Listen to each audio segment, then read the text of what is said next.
Maingat kong itinuwid ang kuwelyo ng kanyang mamahaling taksido. Hinaplos ko ang tilang seda ng may katumpakan. Tila ba isa akong tapat na asawang naghahada sa kanyang kabiyak para sa pinakamahalagang araw ng kanyang buhay. Ngunit ang suot niya ay hindi para sa aming anibersaryo, at ang bulaklak sa kanyang dibdib ay hindi para sa akin. Huwag kang umasta na parang asawang nagluluksa, Amara. You're just a signature on a piece of paper now, so stop acting like you still own me. Ang malamig na boses ni Damien ang bumasag sa katahimikan ng silid. Tinitigan ko siya sa mga mata. Ang lalaking ito na nanghako sa harap ng puntod ng aking ama na aalagaan ako ay nakatayo ngayon sa gitna ng aking mansyon, ang Villarreal Ancestral Home, upang pakasalan ang ibang babae. Ang bawat sulok ng silid na ito ay amoy ng kasinungalingan niya.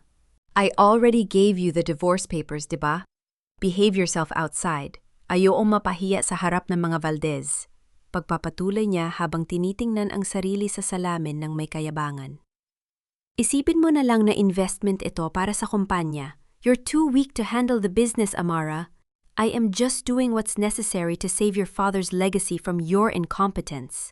Sa labas, naririnig ko ang marangyang tugtog ng orchestra. Ang bawat kumpas ng biolin ay tila mga kuko na kumakamot sa aking pandinig. Ang mga bulaklak na pinalamutian sa buong hardin ay binili gamit ang pirang pinaghirapan ng aking pamilya para sa isang kasal na selyo ng aking pagtatraidor. Bumukas ang pinto at pumasok si Bianca. Suot ang kanyang puting belo na tila ba siya ay isang inosenteng birhen.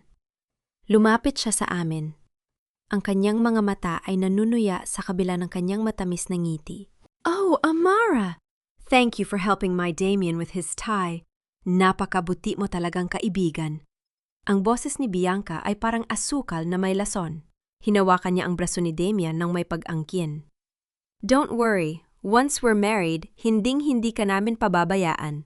Pwede ka pa rin tumira sa servants' quarters kung gusto mo. I'll make sure the helpers treat you well. Tumawa ng bahagya si Damien habang hinahaplos ang buhok ni Bianca. See, Amara? Bianca is so kind.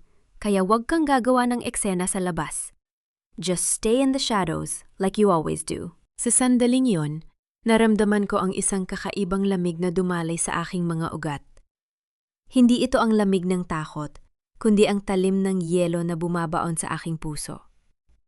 Ang lahat ng sakripisyo ko, ang pagpaparaya sa kanyang mga gabi na hindi pag-uwi, ang pagpirma sa mga dokumentong hindi ko binabasa dahil sa tiwala, ang paglunok sa aking dignidad para sa kapayapaan ng pamilya, ay naglaho na parang usok. Ang aking pagkatao na dati ay puno ng pag-ibig, ay biglang gumuho, at mula sa mga guho nito ay bumangon ang isang banyagang damdamin. Isang lohika na kasing linaw ng kristal. Ang aking kahinaan ay namatay na kasabay ng huling pintig ng tiwala ko sa lalaking ito. Hindi ako iiyak. Ang luha ay para sa mga biktima. At ako ay hindi na biktima simula sa segundong ito. Tapos na ako. Bulong ko sa aking sarili, ngunit sapat na para marinig nila. What did you say? Tanong ni Damien, ang kanyang kilay ay nagsalubong sa inis. Humarap ako sa kanya. Ang aking mukha ay tila isang maskarang gawa sa marmol. Walang emosyon, walang bakas ng sakit. Isang matipid na ngiti ang sumilay sa aking mga labi. Isang ngiti na hindi umabot sa aking mga mata. Sabi ko, tapos na akong ayusin ang suot mo, Damien. You look perfect for your downfall. Wika ko sa isang kalmado, with otoritanyong tono. Natawa si Damien, isang mapang-uyam na tawa. You're delusional. Guards, samahan niyo si Amara sa labas. Siguraduhin ninyong hindi siya lalapit sa altar. Dalawang malalaking lalaki ang lumapit sa akin. Ngunit bago pa nila mahawakan ang aking braso, itinaas ko ang aking kamay. Ang aura ko ay nagbago. Ang dating maamang Amara ay tila napalitan ng isang reyna na handang pumatay gamit ang isang salita. Ang mga bodyguard ay napatigil, tila nadarang sa biglang pagbabago ng hangin sa silid. Kinuha ko ang aking cellphone mula sa bulsa ng aking vest at may pinindot na isang button. Attorney Mateo, you can proceed now. Maikli kong utos bago ibaba ang tawag. Ano na naman bang drama ito, Amara? Is it about the house? Sinabi ko na sa'yo, under the Valdez Partnership, this mansion is now a collateral for our new hotel project. Asik ni Damian habang pilit na inaayos ang kanyang cufflink na tila biglang naging masikip. Collateral? Dahan-dahan kong inulit ang salita. Habang naglalakad patungo sa bintana, tinitingnan ang dagsa ng mga bisitang nakasuot ng barong at gown. Ang mansyong ito ay nakapangalan sa akin, Damian. At ang dokumentong pinapirma mo sa akin noong nakaraang buwan, ang akala mo ay transfer of rights? Tumalikod ako at tinitigan siya ng diretsyo. Ang kanyang mukha ay nagsimulang mamutla. It was a revocation of all power of attorney I ever gave you. Simula noong 8:00 ng umaga, wala ka ng karapatang humawak sa kahit isang sentimo ng Villarreal Corporation. At ang kasal na ito? Itinuro ko ang altar na tanaw mula sa bintana. This is happening on private property. At bilang may-ari, binabawi ko ang pahintulot na gamitin ang lupang ito. You're lying! Pinirmahan mo ang papeles! Sigaw ni Damian. Ang kanyang boses ay nagsisimula ng mabasag mula sa kumpinyan sa patungo sa takot. I signed the papers you gave me, yes. But you were too busy looking at Bianca's jewelry to notice that my lawyer swapped the middle pages. Sabi ko nang may malamig na tagumpay. You wanted a show, Damian? I'll give you a spectacle that the whole of Manila will never forget. Lalapit sana si Damian para saktan ako. Ngunit ang tunog na mabibigat na yabag sa pasilyo ang nagpatigil sa kanya. Hindi ito ang tunog ng mga bisita. Ito ang tunog ng mga sapatos ng mga taong may dalang batas. Pumasok si Attorney Mateo kasama ang 3 lalaking nakauniporme ng pulis. Hawak nila ang isang folder na may opisyal na selyo ng korte. Mr. Damian Salvador, we have a temporary restraining order and an eviction notice. This property is being sealed for audit under the suspicion of corporate embezzlement. Malinaw na pahayag ni Attorney Mateo. Nanlaki ang mga mata ni Bianca. Ang kanyang belo ay tila naging isang sakal sa kanyang leeg. This can't be happening! Damian, do something! Ang mga bisita sa labas! Ang tatay ko! Tiningnan ko si Bianca, mula sa kanyang tiara hanggang sa dulo ng kanyang gown. Don't worry, Bianca. Your father is currently being questioned at the gate. Itila marami ring kailangang ipaliwanag ang pamilya niyo tungkol sa mga nawawalang pondo ng Villarreal Foundation. Lumapit ako kay Damian, na ngayon ay nakasandal na sa pader. Ang kanyang kayabangan ay natunaw na parang kandila. Hinawakan ko ang bulaklak sa kanyang dibdib. Ang boutonniere na kanina ko lang inayos, at marahas itong binunot. The wedding is over, Damian. Get out of my house. Ang aking boses ay isang bulong na kasing talim ng labaha. Tumalikod ako at naglakad palabas ng silid nang hindi nililingon ang kanilah pagsusumamo o ang kanilah galit. Ang bawat hakbang ko sa sahig na gawa sa Nara ay tila isang deklarasyon ng aking bagong buhay. Sa labas, ang musika ng orkestra ay biglang tumigil, napalitan ng bulungan ng pagkalito ng mga bisita. Hindi pa ito ang katapusan. Ito pa lamang ang unang haplos ng aking paghihigante. Habang bumababa ako sa hagdan, naramdaman ko ang lahat ng mata na nakatingin sa akin. Amara Villarreal, ang babaeng akala nila ay basahan na pwedeng tapakan, ay nakatayo na ngayon bilang apoy na susunog sa kanilang lahat. Pagdating ko sa huling baitang, tumigil ako. Tumingin ako sa malaking pintuan ng mansyon na ngayon ay bumukas para sa mga otoridad.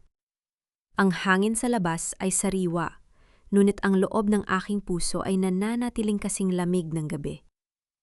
Isang lihim na ngiti ang sumilay sa aking mga labi. Ang unang alas ay naibaba na, at wala silang kaalam-alam na ang buong deck ng baraha ay nasa kamay ko pa rin. Ang bawat yabag ng aking sapatos sa marble na sahig ay tila isang kampana na naghuhudyat ng kamatayan ng kanilang mga ambisyon. Sa labas ng silid, sa malawak na pasilyo ng mansyon, kung saan nakadungaw ang mga naglalakihang portrait ng aking mga ninuno, nagtitipon ang mga bisitang kanina lamang ay naghihintay ng isang marangyang pagdiriwang. Ang bulungan nila ay parang kagat ng mga bubuyog, nakakarinde, puno ng paghatol, at uhaw sa iskandalo. Amara! Tumigil ka! Ang sigaw ni Damian ay bumasag sa katahimikan. Mabilis siyang naglakad patungo sa akin at hinawakan ng mahigpit ang aking braso. Hindi mo alam ang ginagawa mo. You're mentally unstable, Amara.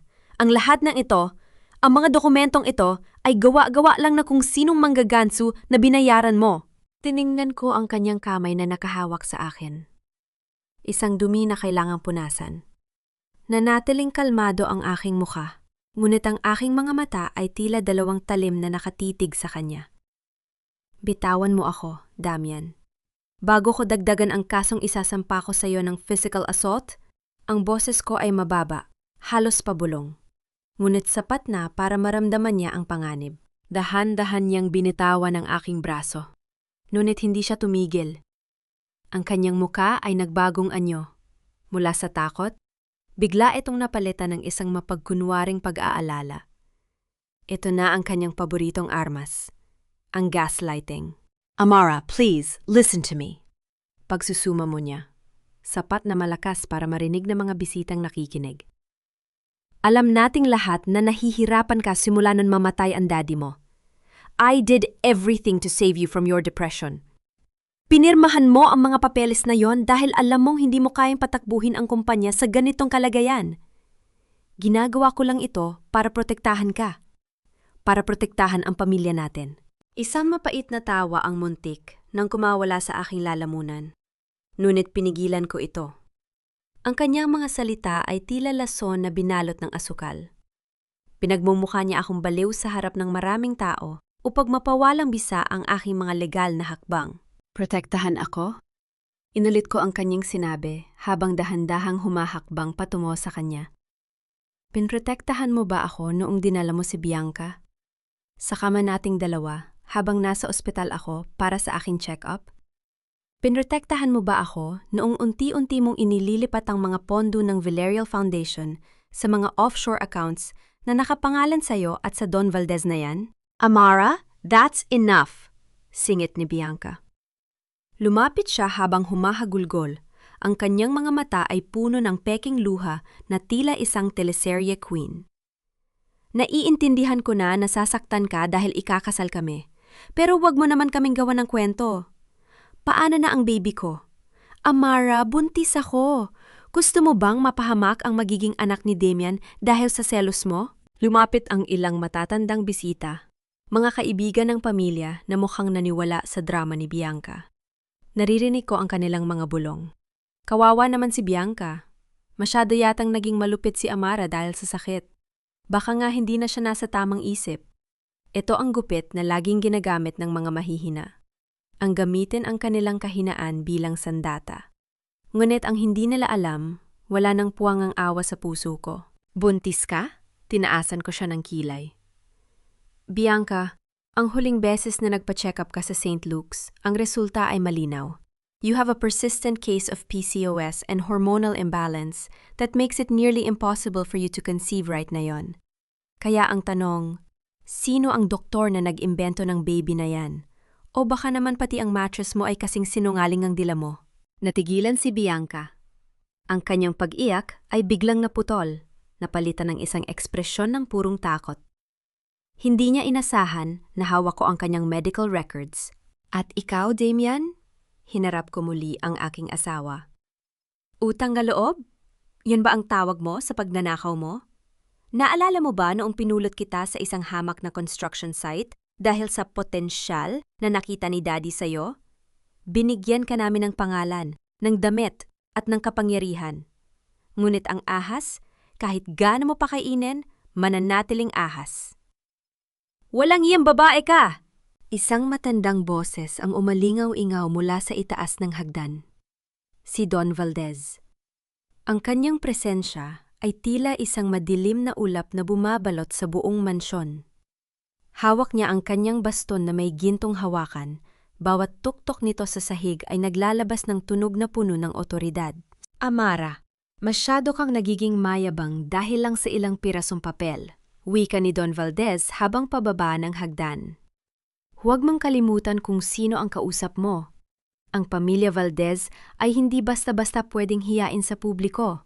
Ang mansyong ito, ang kumpanyang Villarreal, maliit na bagay lang yan sa amin. Pwede kitang durugin sa loob ng isang gabi. Subukan niyo, Don Valdez. Sagot ko nang hindi man lang kumukurap. Ngunit bago niyo gawin yon, siguraduhin niyo munang ang mga tauhan niyo ay mas mabilis kaysa sa Anti-Money Laundering Council. Dahil sa mga sandaling ito, ang mga accounts niyo ay tinitingnan na ng gobyerno. Ang lahat ng transaksyon niyo sa ilalim ng Villarreal Corporation ay may trail na direkta sa inyo. Namutla ang matanda. Ang kanyang kamay na nakahawak sa baston ay nagsimulang manginig sa galit. Akala mo ba ay talagang Villarreal ka? Isang mapang-uyam na ngisi ang sumilay sa kanyang mga labi. You're just like your mother, isang babaeng mapagpanggap. Gusto mo bang malaman ang totoong dahilan kung bakit namatay ang ama mo ng ganoon kabilis? At kung bakit wala siyang iniwan na kahit anong sulat para sa'yo? Naramdaman ko ang isang tusok sa aking puso. Ang kamatayan ni Daddy ang pinakamalaking sugat sa aking pagkatao. Alam kong may mali. Ngunit ang marinig ito mula sa taong nasa likod ng lahat ng ito ay tila isang sampal ng katotohanan na hindi ko pa kayang tanggapin. What are you talking about? Tanong ko, pilit na pinapanatiling matatag ang aking boses sa kabila ng dagsa ng emosyon. Ask your lawyer, Amara. O mas mabuti, tanungin mo ang sarili mo. Bakit hindi ka kailanman naging kamukha ng mga Villarreal? Tumawa ng malakas si Don Valdez. You are fighting for a legacy that doesn't even belong to your blood.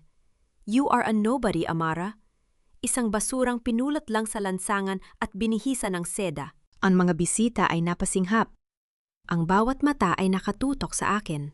Naghihintay ng aking pagguho. Ang gaslighting ni Damian ay masakit. Ang pagtatraidor ni Bianca ay nakakagalit. Ngunit ang pagdududa sa aking pagkatao at sa aking ama ay isang lason na direktang tumatama sa aking kaluluwa. Huminga ako ng malalim. Ipinikit ko ang aking mga mata sa loob ng isang segundo upang kontrolin ang nangangatukong kalamnan.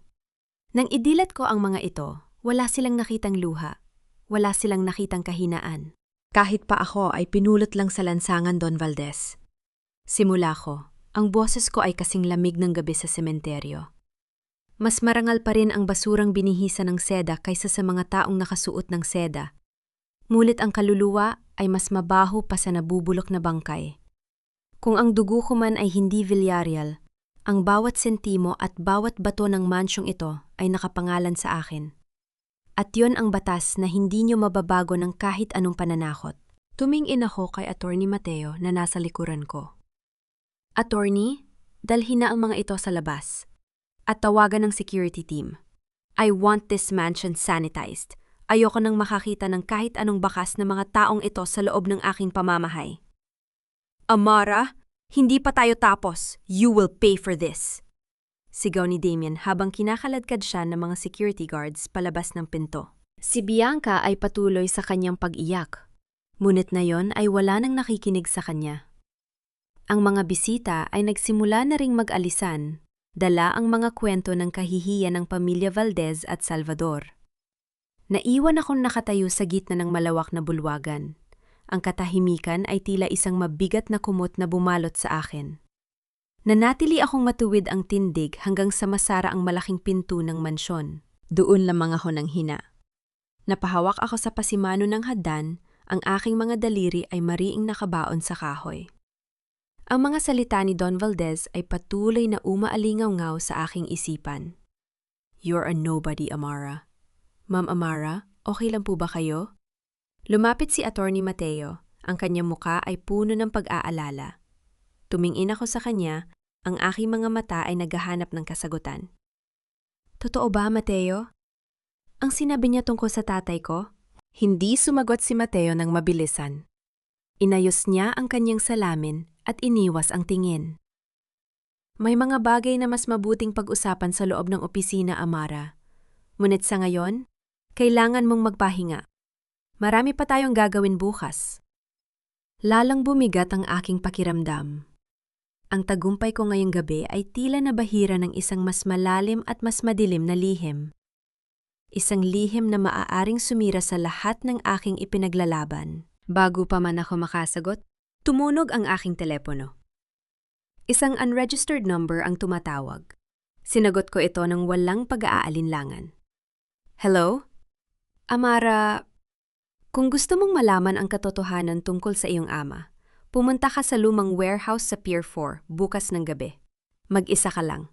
Kung hindi, hinding-hindi mo malalaman kung bakit ka talaga nila gustong mawala. Ang tawag ay naputol. Ang aking puso ay mabilis na tumibo. Hindi dahil sa takot, kundi dahil sa isang panibagong apoy ng determinasyon. Kung may kailangang mamatay para sa katotohanan, sisiguraduhin kong hindi ako iyon. Pumasok ako sa silid, aklatan ni Daddy. Ang tanging lugar sa mansyong ito na nanatiling tapat sa kanyang alaala. Ang amoy ng lumang papel at tuyong tabako ay tila yumayakap sa akin. Ngunit sa pagkakataong ito, hindi ito nagbigay ng kapayapaan. Ang bawat portrait ng mga Villarreal na nakasabit sa pader ay tila nagbabago sa aking paningin. Ang kanilang matatangkad na ilong, ang matatalim na hugis na mukha, hinanap ko ang mga katangiang yon sa sarili kong refleksyon sa salamin ng antigong kabinet. Amara, hindi ka dapat nagpapadala sa mga salita ng isang taong desperado. Wika ni Mateo habang nakasandal sa hamba ng pinto. Humarap ako sa kanya.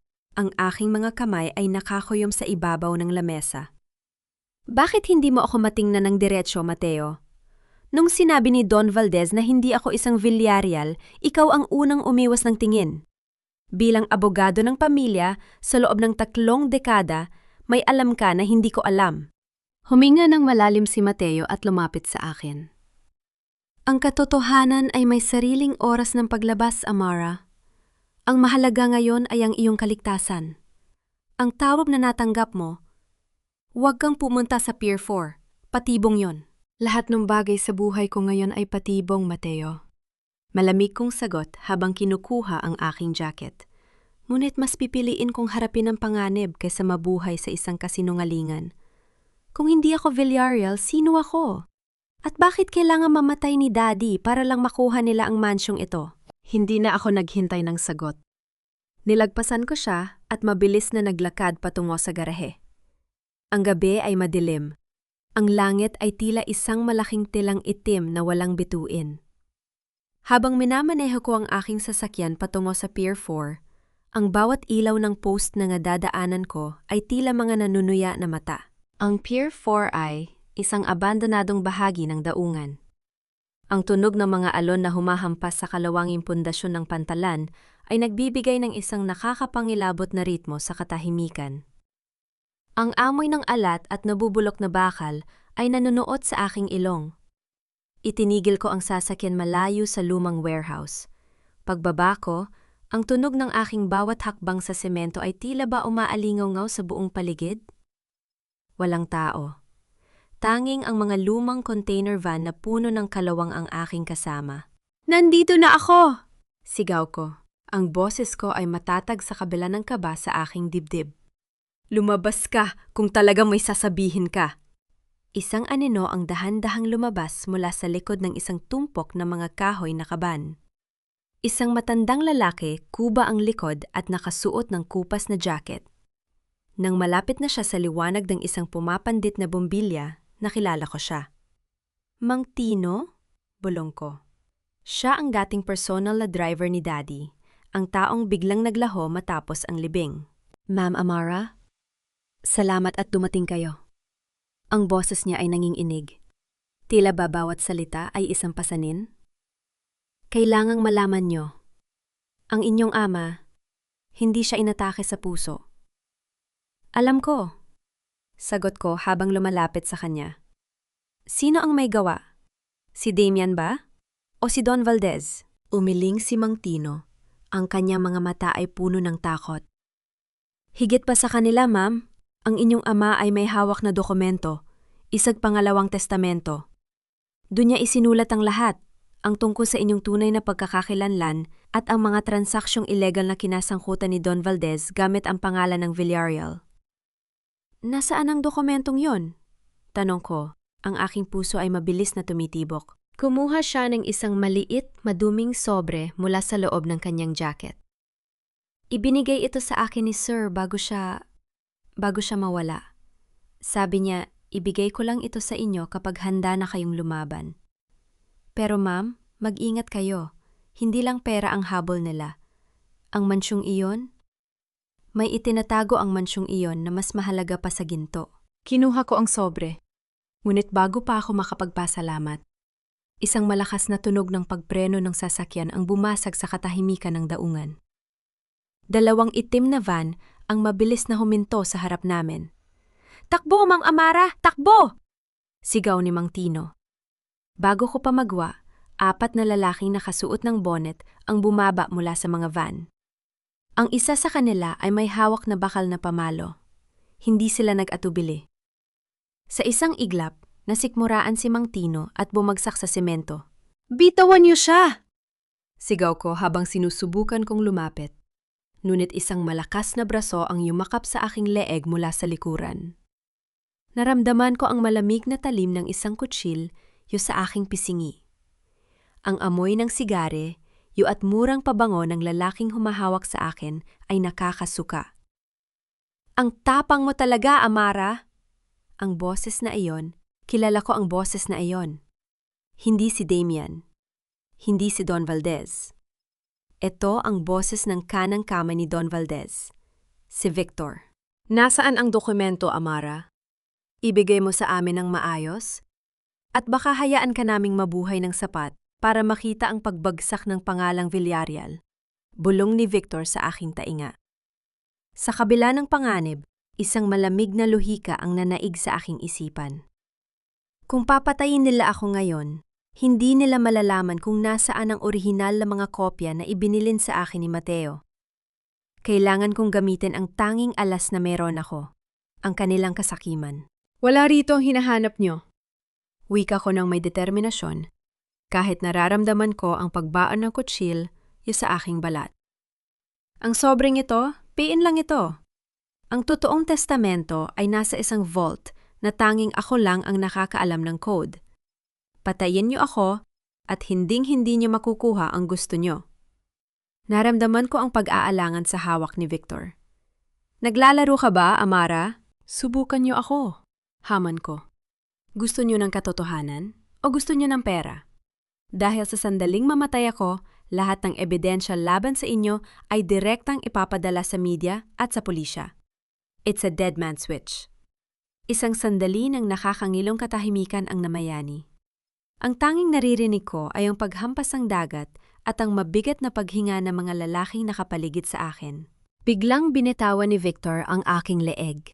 Ngunit bago pa ako makahinga, marahas niyang itinulak ang aking ulo patungo sa pinto ng warehouse. "Ipasok yan sa loob!" utos ni Victor.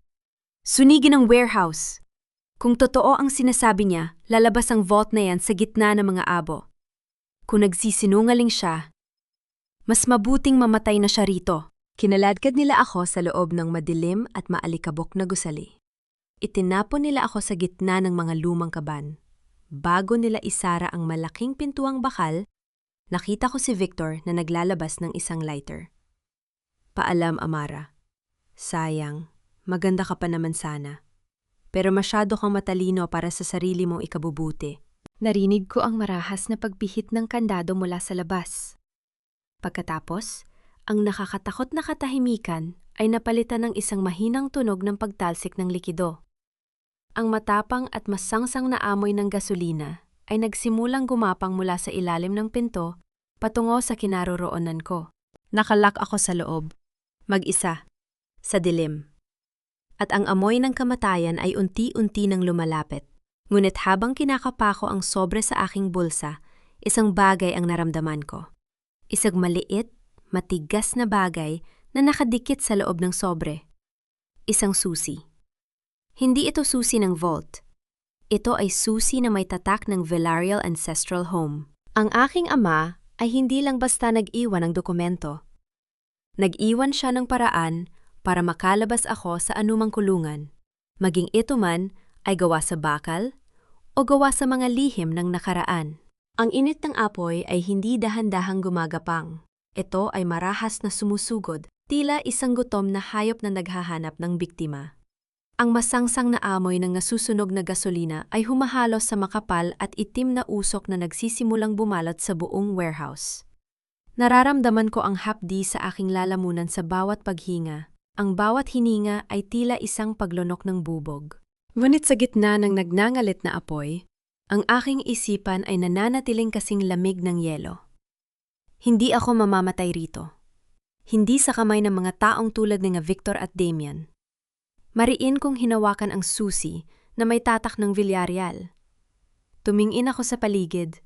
Ang aking mga mata ay pilit na kumikilala sa mga anino sa gitna ng liwanag ng apoy. Nakita ko ang isang maliit na bakal na pinto sa dalawang bahagi ng warehouse. Isang lumang maintenance hatch.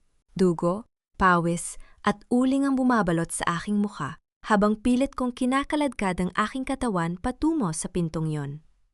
Sa labas, narinig ko ang mabilis na pag-alis ng mga sasakyan ni Victor. Inakala nilang tapos na ang laban. Inakala nilang ang abo ko na lang ang matitira para ilibing. Isinaksak ko ang susi sa butas ng hatch. 1, 2. Ang matigas na tunog ng mekanismang umiikot ay tila musika sa aking pandinig. Bumukas ang pinto. Isang malamig na hangin mula sa dalampasigan ang humampas sa aking mukha. Lumabas ako at mabilis na gumulong sa buhanginan, ilang segunda lamang bago ang isang malakas na pagyanig mula sa loob ng warehouse ang nagdulot ng paglipad ng mga piraso ng bakal at kahoy. Ang dambuhalang apoy ay nagliwanag sa buong Pier 4. Ngunit ako ay nasa kadiliman na ligtas at buhay, tiningnan ko ang naglalagablab na gusali. Sa bawat kislap ng apoy, nakikita ko ang mukha ni Damian at Bianca. Huminga kayo ng malalim habang kaya niyo pa, bulong ko sa hangin. Dahil ang impyernong binuo niyo para sa akin, ay ibabalik ko sa inyo ng doble. Habang ako ay nakikipaglaban para sa aking buhay, sa loob ng Villarreal Ancestral Home, isang ibang uri ng palabas ang nagaganap. Si Bianca ay nakaupo sa isang sofa na gawa sa mamahaling velvet. Suot ang isang itim na dress na tila ba siya ay isang biyuda. Ang kanyang mukha ay sadyang pinutla at ang kanyang mga mata ay mapupula sa tulong ng pampayak na drops. Sa harap niya ay isang tripod na may nakakabit na high-end smartphone. Naka-livestream siya sa lahat ng kanyang social media platforms. Everyone please, I need your prayers, hikbi ni Bianca. Ang boses niya ay nanginginig ng husto. The legal owner of this house, Amara Villarreal, has completely lost her mind. Pagkatapos niyang tangkaing saktan kami ni Damian kanina sa kasal, tumakas siya dala ang lahat ng mahahalagang dokumento ng kumpanya. We are so worried. Hindi dahil sa pera, kundi dahil sa mental health niya. Sa tabi niya, lumapit si Damian at inakbayan siya ng may pag-iingat, tila ba pinoprotektahan ang isang marupok na hiyas? It's true. Wika ni Damian sa harap ng camera. Ang kanyang muka ay punong-puno ng pekeng pighati. Amara has been suffering from severe clinical depression at bipolar disorder simula nang mamatay si Tito. We tried to help her, but she turned violent. Ngayong gabi, may balitang nasunog ang isang warehouse sa Pier 4. Natatakot kami na baka nandun siya. We just want her to come home and get the psychiatric help she needs. Ang comment section ng livestream ay punong-puno ng galit mula sa publiko. Ang sama naman ni Amara. Imagine being that rich pero baliw pala. Poor Bianca, stress na siya sa pregnancy niya. Napanood ko ang lahat ng ito mula sa screen ng isang lumang computer sa isang tago at maliit na internet cafe malapit sa daungan. Nakasuot ako ng isang malaking hoodie upang itago ang aking mga sugat at uling sa katawan. Ang bawat salita nila ay tila isang dagdag na gasolina sa apoy ng aking galit. Ang kanilang pa-victim strategy ay epektibo. Sa loob ng isang oras, ang reputasyon ko bilang isang kagalang-galang na negosyante ay gumuho at napalitan ng bansag na The Mad Harris. Ma'am, okay lang po ba kayo? Tanong ng bantay ng cafe, napansin ang aking mahigpit na pagkakahawak sa mouse. Ayos lang ako, sagot ko nang hindi tumitingin. May tinatapos lang akong importante. Mabilis na gumalaw ang aking mga daliri sa keyboard. Hindi nila alam, ang bawat account ng Villarreal Corporation ay mayroong nakatagong monitoring software na tanging ako lang ang may access. Habang abala sila sa pag-iyak sa harap ng camera, sinimulan ko ang aking counterattack. Unang hakbang. Inilipat ko ang lahat ng likidong pondo ng kumpanya sa isang escrow account na hindi pwedeng galawin ng walang pirma ko at ni Attorney Mateo. Pangalawang hakbang. Nag-upload ako ng isang nakaschedule na email sa lahat ng mga major news outlets sa bansa. Ang laman? Ang medical records ni Bianca na nagpapatunay na hindi siya buntis, kasama ang video ni Damian na tinatangkang saktan ako sa opisina noong nakaraang linggo. Pagkatapos, kinuha ko ang aking telepono at tinawagan si Mateo. Mateo? Wika ko sa sandaling sagutin niya ang tawag. Amara!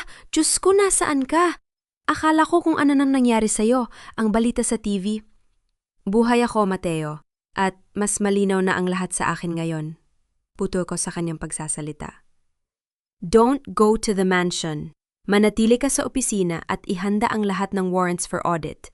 Bukas ng umaga, sa mismong press conference na gagawin ni Don Valdez, dun tayo lalabas. Sigurado ka ba rito, Amara? Delikadong ginagawa mo. Inakala nilang patay ka na. Iyon ang pinakamalaking pagkakamali nila, Mateo. Dahil mas mapanganib ang isang taong bumalik mula sa kamatayan, ang aking boses ay walang alinlangan. Pinatay ko ang tawag at tumayo. Lumabas ako ng cafe at sinalubong ang malamig na simoy ng madaling araw. Ang langit ay nagsisimula ng magkulay asul, tanda ng pagdating ng bagong araw. Sa malayo, natatanaw ko ang tuktok ng Villarreal Ancestral Home. Inakala ni na Damian at Bianca na ang gabi na ito ang simula ng kanilang pamamayagpag. Hindi nila alam, ito na ang huling gabi na makakatulog sila ng mahimbing sa loob ng aking mansyon. Habang naglalakad ako sa gitna ng madilim na kalsada, naramdaman ko ang biglang pagbagal ng isang itim na sasakyan sa aking tabi. Ang bintana ay dahan-dahang bumaba. Isang pares ng matatalim na mata ang tumingin sa akin mula sa loob. Hindi ito si Victor. Hindi ito ang mga tauhan ni Don Valdez. Isang lalaki na may suot na pormal na barong, ang kanyang mukha ay pamilyar, ngunit matagal ko nang hindi nakikita. Sakay, Amara? Wika ng lalaki. Bago ka pa mahanap ng mga taong gustong tumapos sa iyo. Sino ka? Tanong ko habang nananatiling alerto ang aking depensa. Ang taong nakakaalam kung sino ka talaga at kung bakit ang dugo mo ang susi sa lahat ng itinatago ng pamilya Villarreal. Naramdaman ko ang mabilis na pagtibok ng aking puso. Ang susi sa aking bulsa ay tila uminit. Ang nakaraan ay nagsisimula ng humabol sa kasalukuyan at wala na akong ibang pagpipilian kundi ang sumama sa agos. Amara, ang iyong ama ay hindi namatay dahil sa mahinang puso. Namatay siya dahil sa sobrang pagmamahal sa iyo. Ang mga salitang iyon mula sa lalaking nasa tabi ko ay tila isang malamig na buhos ng tubig sa gitna ng nagbabagang galit sa aking dibdib.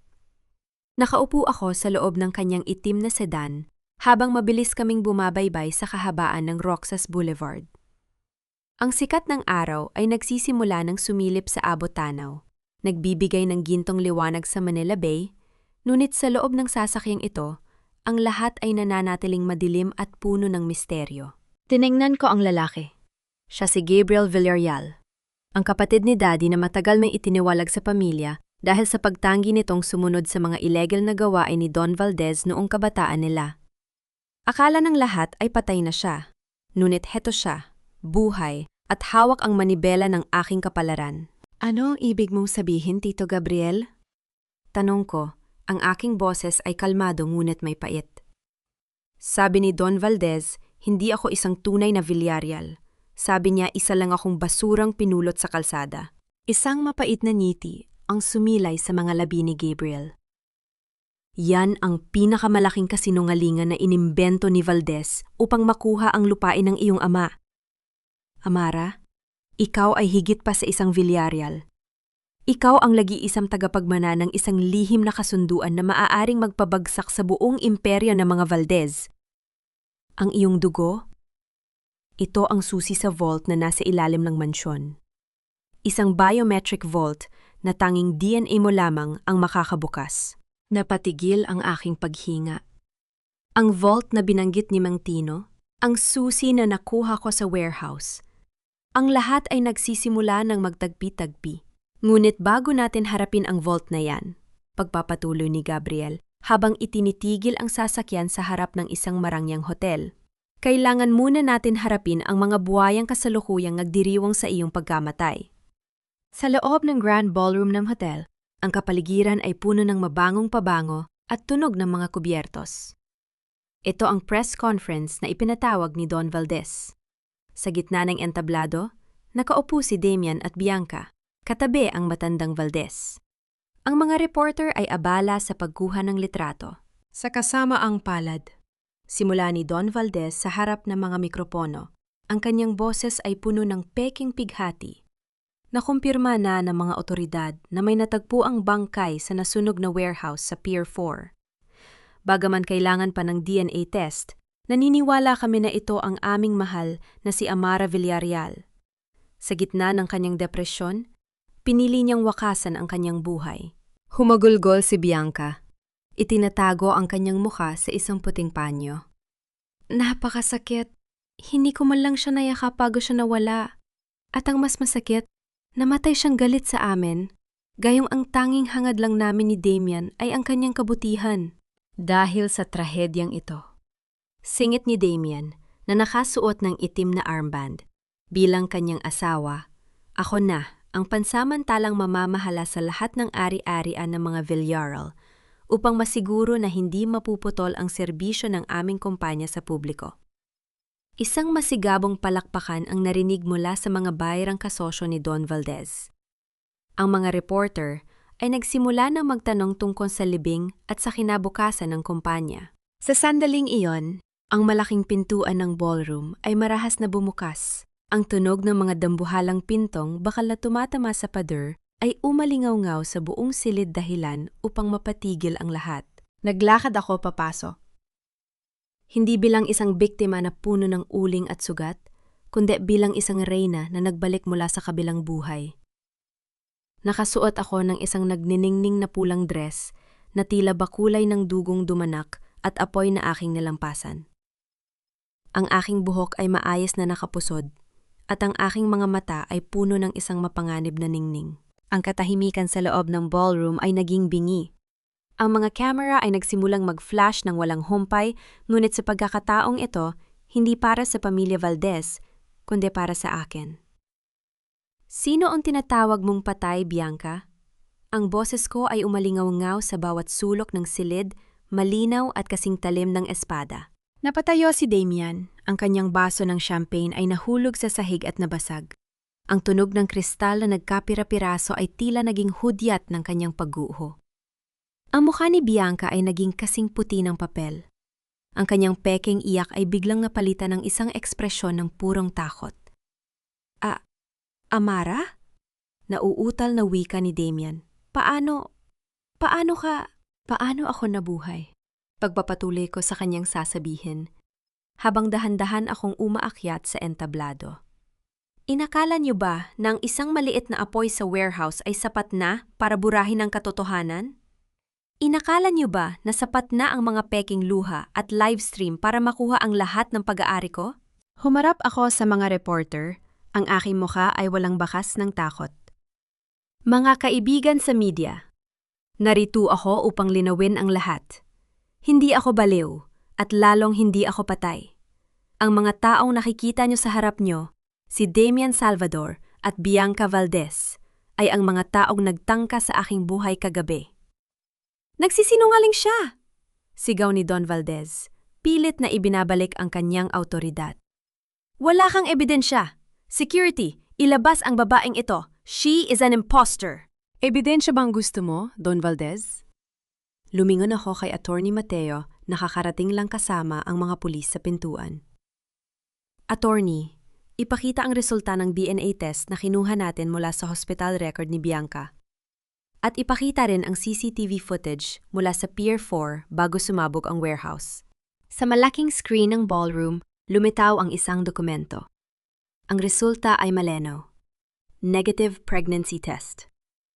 Pagkatapos, isang malabong video ang nagpakita kay Victor, ang kanang kamay ni Valdez, na may dalang gasolina sa warehouse. Ang mga bulungan ng mga bisita ay naging isang malakas na ugong ng pagkagulat at galit. Ang mga reporter ay nagsimula ng sumigaw ng mga katanungan kina Damian at Bianca. Lumapit ako kay Bianca, na ngayon ay nanginginig na sa kanyang upuan. Ang hirap mag-acting kapag ang script mo ay puno ng butas, diba? Bulong ko sa kanya. Sapat na para marinig ng malapit na mikropono. Pagkatapos ay, hinarap ko si Damian. Hinawakan ko ang kanyang itim na armband at marahas itong hinubad. Huwag mong gamitin ang pangalan ko para sa drama mo. You are nothing but a parasite, Damian. At simula sa araw na ito, tinatanggalan na kita ng karapatang huminga sa loob ng aking kumpanya. Amara, please. Pag-usapan natin ito. Pagsusumamo ni Damian, ang kanyang boses ay puno ng desperasyon. Mahal kita, nagawa ko lang yon dahil isang malakas na sampal ang tumama sa kanyang muka. Ang tulog ng aking palad sa kanyang balat ay tila isang deklarasyon ng digmaan. Hindi ito sampal ng isang nagseselos na asawa. Ito ay sampal ng isang Villarreal na nagbabawi ng kanyang danggal. Huwag mong banggitin ang salitang mahal dahil nadudumihan ng hangin. Wika ko nang may kasuklam-suklam na tingin. Tumingin ako kay Don Valdez na ngayon ay napaupo na lang sa kanyang upuan. Ang kanyang imperyo ay unti-unti na naglalaho sa harap ng kanyang mga mata. Don Valdez, ang mansyong Villarreal ay hindi kailanman magiging collateral ng iyong mga maruming transaksyon. Dahil ang biometrics na hinahanap mo, ako ang susi. At hinding-hindi ko bubuksan ang pinto para sa isang mamamatay tao. Security! Arrest them! Utos ng opisyal ng pulisya na pumasok sa ballroom. Habang pinapantay ang mga posa sa mga kamay ni Damian at Bianca, tinitigan ko sila ng walang emosyon. Ang kanilang mga pagsusumamo, ang kanilang mga mura at ang kanilang mga luha ay wala ng epekto sa akin. Ang aking puso ay naging kasing tigas ng bakal na nagkulong sa akin sa warehouse. Pagkatapos ng kaguluhan, naiwan ako nakatayo sa gitna ng entablado. Ang mga flash ng camera ay patuloy sa pagliwanag. Ngunit ang aking paningin ay nakatutok sa malayo. Tapos na ang unang yugto, Amara. Bulong ni Gabriel sa aking tabi. Ngunit tandaan mo, ang sugatang hayop ang pinakamapanganib. Hindi pa sumusuko si Don Valdez. Alam ko, sagot ko habang tinitingnan ng aking palad na namumula pa rin mula sa sampal. Ngunit hindi niya alam na ang apoy na sinimulan niya ay ako na ang nagpapatakbo ngayon. Lumabas ako ng hotel nang may taas ng tindig. Ang hangin sa labas ay sariwa. Ngunit alam kong ang digmaan ay nagsisimula pa lamang. Ang lihim ng aking dugo ay hindi pa ganap na nabubunyag.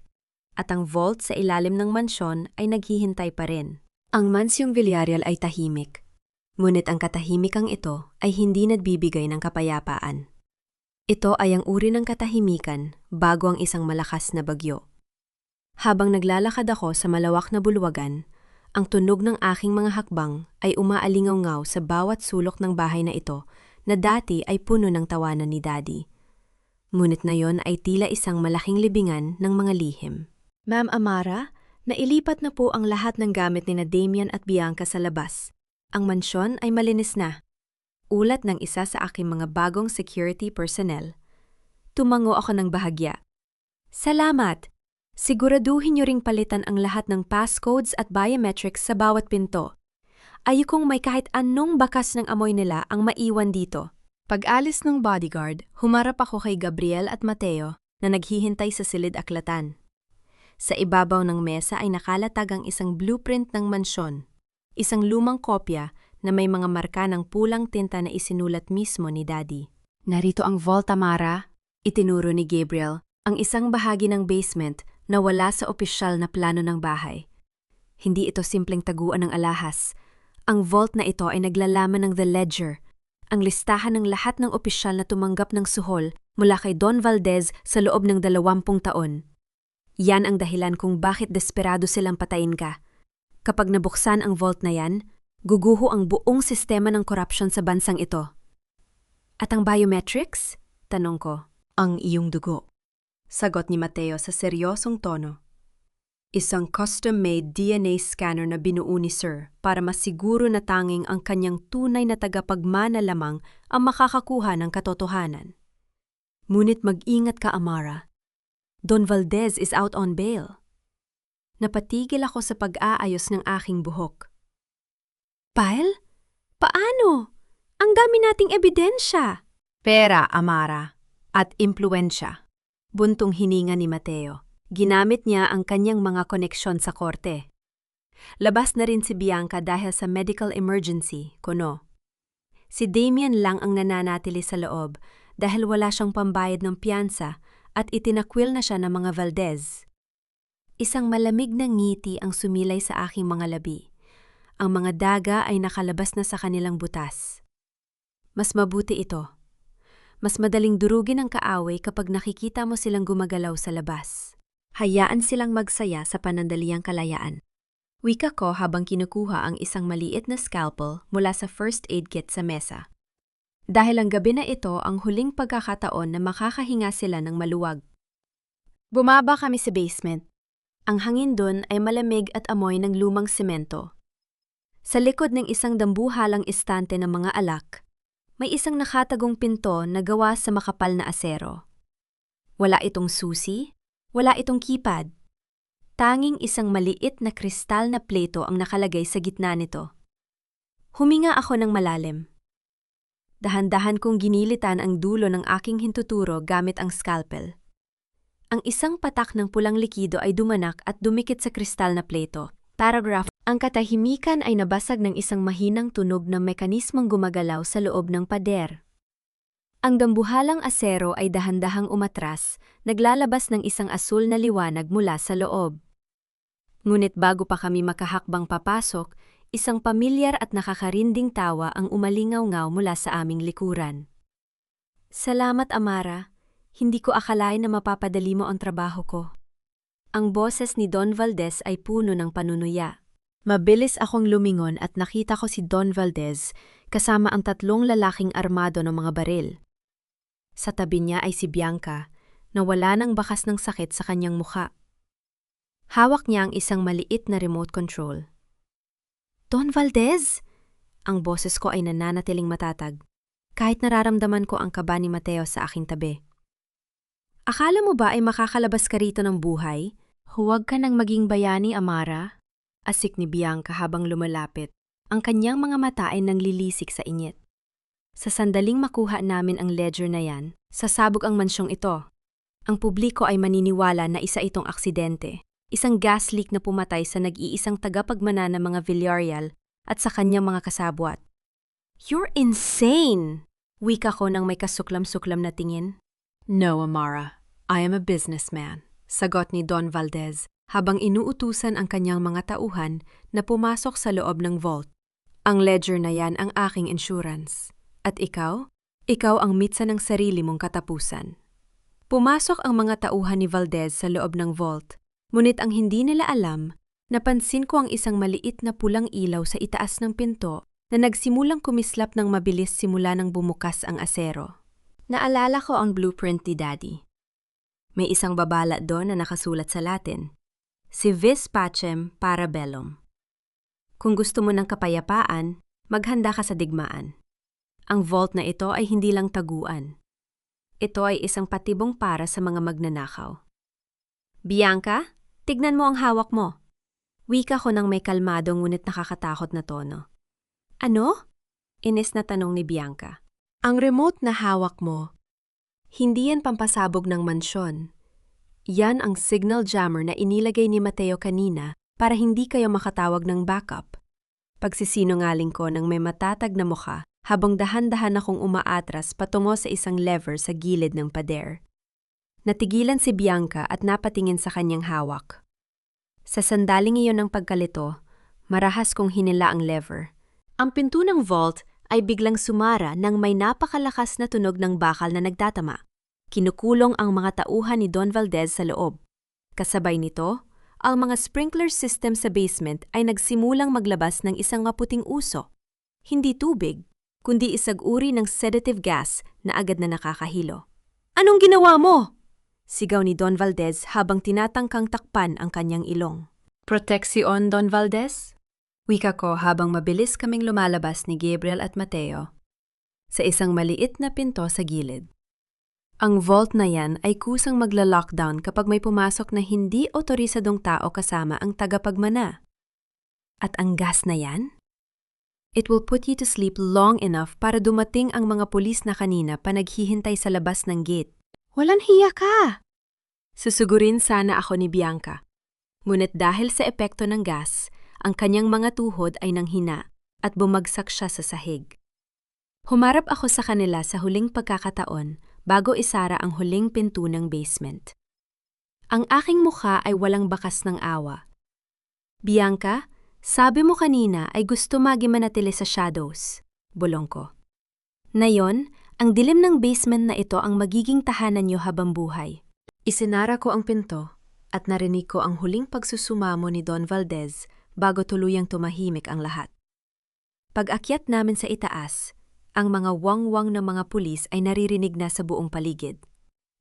Ang gabi ay malamig, ngunit sa unang pagkakataon, naramdaman ko ang tunay na init ng tagumpay. Ngunit habang tinitingnan ko ang dagsa ng mga pulis na pumapasok sa mansyon, may isang bagay na pumukaw sa aking pansin. Sa loob ng sasakyan ni Don Valdez na nakaparada sa labas, may isang taong nakaupo sa driver's seat na mabilis na humarurot paalis nang makita ang mga otoridad. Hindi si Victor. Hindi si Damian. Ang taong yon may suot na pamilyar na singsing sa kanyang kamay. Ang singsing na ibinigay ko kay Damian nung aming kasal. Damian? Bulon ko sa aking sarili. Ang akala kong tapos na ay tila may isa pang lihim na kabanata. Nakalabas si Damian at mukhang siya ang huling alas na itinatago ng mga Valdez. O baka naman, siya na ang bagong kalaban na dapat kong harapin. Ang amoy ng tagumpay ay parang metal. Malamig, matalim, at may halong kalawang. Habang pinapanood ko ang mga pulis na inilalabas sina Don Valdez at Bianca mula sa basement, wala akong naramdamang kahit anong awa. Ang mga sumpa ni Bianca at ang mga huling pagtatangka ni Don Valdez na gamitin ang kanyang impluwensya ay tila mga huni lamang na mga kulisap sa aking pandinig. Hindi pa ito tapos, Amara! Mabubulok ka rin sa impyerno! Sigaw ni Bianca, ang kanyang buhok ay gulo-gulo at ang kanyang muka ay punong-puno ng dumi mula sa basement. Tiningnan ko siya ng diretso sa mga mata. Ang aking muka ay tila isang lawa na walang kahit anong alon. Nanggaling na ako sa impyernong ginawa niyo, Bianca.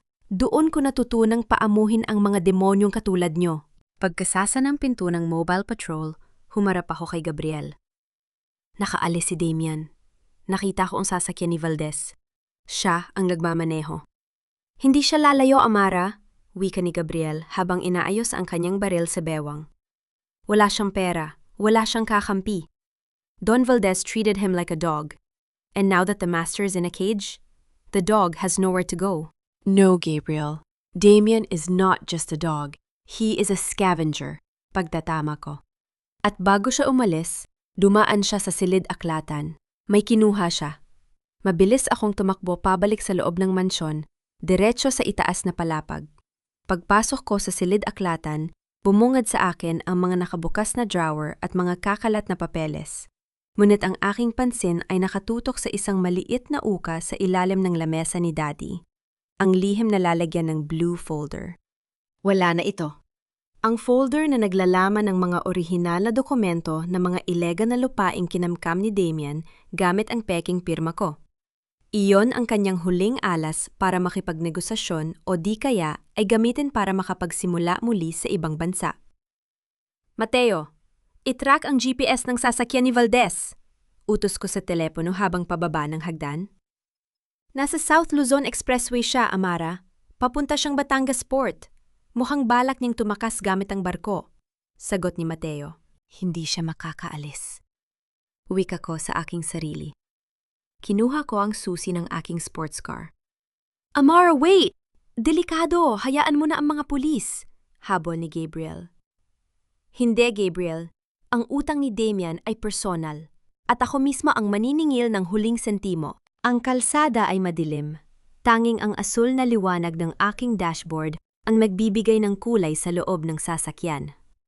Ang bilis ng takbo ko ay tila nakikipagkarera sa tibok ng aking puso. Sa bawat pag-apak ko sa gasolinador, naalala ko ang lahat ng gabi na umiyak ako dahil sa kanya. Naalala ko ang bawat kasinungalingan na naniwala ako dahil sa pag-ibig. Ang tanga ng lumang Amara. Ngunit ang bagong Amara, siya ang nagmamaneho ngayon at wala siyang balak huminto. Matapos ang isang oras na paghabol, natanaw ko ang itim na SUV ni Valdez malapit sa pampang ng isang tago at pribadong pantalan sa Batangas. Itinigil ko ang sasakyan ng may malakas na pag-ingit na mga gulong sa semento. Bumaba ako at sinalubong ang malakas na ihip ng hangin mula sa dagat. Ang tunog ng mga alon ay tila bumubuling ng babala. Sa dulo ng pantalan, nakatayo si Damian, hawak ang blue folder. Ang kanyang taksido ay lukot na, ang kanyang buhok ay gulo-gulo, at ang kanyang mga mata ay puno ng desperasyon. "Amara, huwag kang lumapit!" Sigaw ni Damian habang itinataas ang folder. "Isang hakbang pa at itatapon ko ito sa dagat. Alam mo kung gaano kahalaga ito sa'yo? Dito nakasalalay ang pagbawi mo sa mga lupain ng Villarreal." Tumigil ako. Mga 5 metro ang layo sa kanya. Isagmatabang na ngiti ang sumilay sa aking mga labi. "Itapon mo, Damian. Sige, itapon mo." Natigilan siya. "Ano? Nababaliw ka na ba? Ito lang ang ebidensya mo?" "Iyan ang akala mo." Hakbang ko ng mas malapit. Ang aking mga mata ay nakatitig sa kanya ng may malamig na paghamon. "Ang folder na hawak mo? Kopya lang yan. Ang orihinal ay nasa kamay na ni Mateo at kasalukuyan ang isinusumite sa Department of Justice. Hinayaan ko lang na makuha mo ang kopyang yan para dalhin mo ako rito." "You're lying!" sigaw ni Damian. Ang kanyang boses ay nanginginig. "Lagi kang nagsisinungaling ngayon. Nasaan na ang Amara na mahal ko? Ang Amara na gagawin ang lahat para sa akin?" Ang Amara na iyon ay namatay na sa warehouse, Damian. Kasama ng mga pangarap na binuo niya sa isang lalaking tulad mo. Ang boses ko ay kasing lamig ng tubig sa dagat. Ang kaharap mo ngayon ay ang babaeng sisiguro na ang bawat segundo ng buhay mo ay gugugulin mo sa pagsisisi. Lumapit pa ako. Hindi alintana ang kanyang pag-atras sa gilid ng pantalan. "Damian, look at yourself." Wika ko ng may tono ng pangungutya. "Wala ka ng Don Valdez, wala ka ng Bianca, at lalong wala ka ng Amara. You are a nobody, isang magnanakaw na nahuli sa akto, isang asawa na itinakwil ng katotohanan. Hindi ito pwedeng matapos ng ganito." Galit na sigaw ni Damian. Susugurin niya sana ako. Ngunit bago pa siya makalapit, mabilis kong iniwas ang aking katawan at hinawakan ang kanyang braso, gamit ang lakas na nakuha ko mula sa mga buwan ng pag-eensaya ng self-defense na lihim kong ginagawa. Marahil ay nagulat siya sa aking bilis. Sa isang iglap, siya ang napatumba sa semento. Ang kanyang muka ay dumikit sa magaspang na sahig. "Ang sakit, diba?" Bulong ko habang nakadiin ang aking tuhod sa kanyang likod. Ngunit mas masakit ang nararamdaman ng ama ko nung unti-unti niyo siyang nilalaso ng stress at takot. "Amara, please. Mercy." Pagsusumamo niya, ang kanyang boses ay puno ng luha. "Mercy?" Tumawa ako ng mahina. Isang tawang walang kagalakan. Ang salitang yan ay para sa mga taong marunong tumanggap ng pagkakamali. Pero ikaw, ang gusto mo lang ay makatakas. Binitawan ko siya at tumayo. Kasabay nito ang pagdating ng mga ilaw ng sasakyan ng mga pulis sa likuran ko. Ang wang-wang ay pumuno sa katahimikan ng pantalan. "Tapos na ang laro, Damian?" Wika ko habang tinitingnan siyang dahan-dahang itinatayo ng mga otoridad. Bago siya isakay sa sasakyan, tumingin siya sa akin sa huling pagkakataon. "Bakit, Amara? Bakit kailangan mong maging ganito kalupit?" "Hindi ito kalupitan, Damian." Sagot ko habang inaayos ang aking buhok. "Ito ay hustisya, at ang hustisya ay hindi kailanman naging malambot." Habang paalis ang mga sasakyan ng pulis, nanatili akong nakatayo sa pantalan. Kinuha ko ang folder na nahulog ni Damian sa semento. Binuksan ko ito. Sa loob, walang mga dokumento. Tanging mga blankong papel lamang na may nakasulat na isang salita sa gitna. Karma. Isang malalim na hininga ang pinakawalan ko.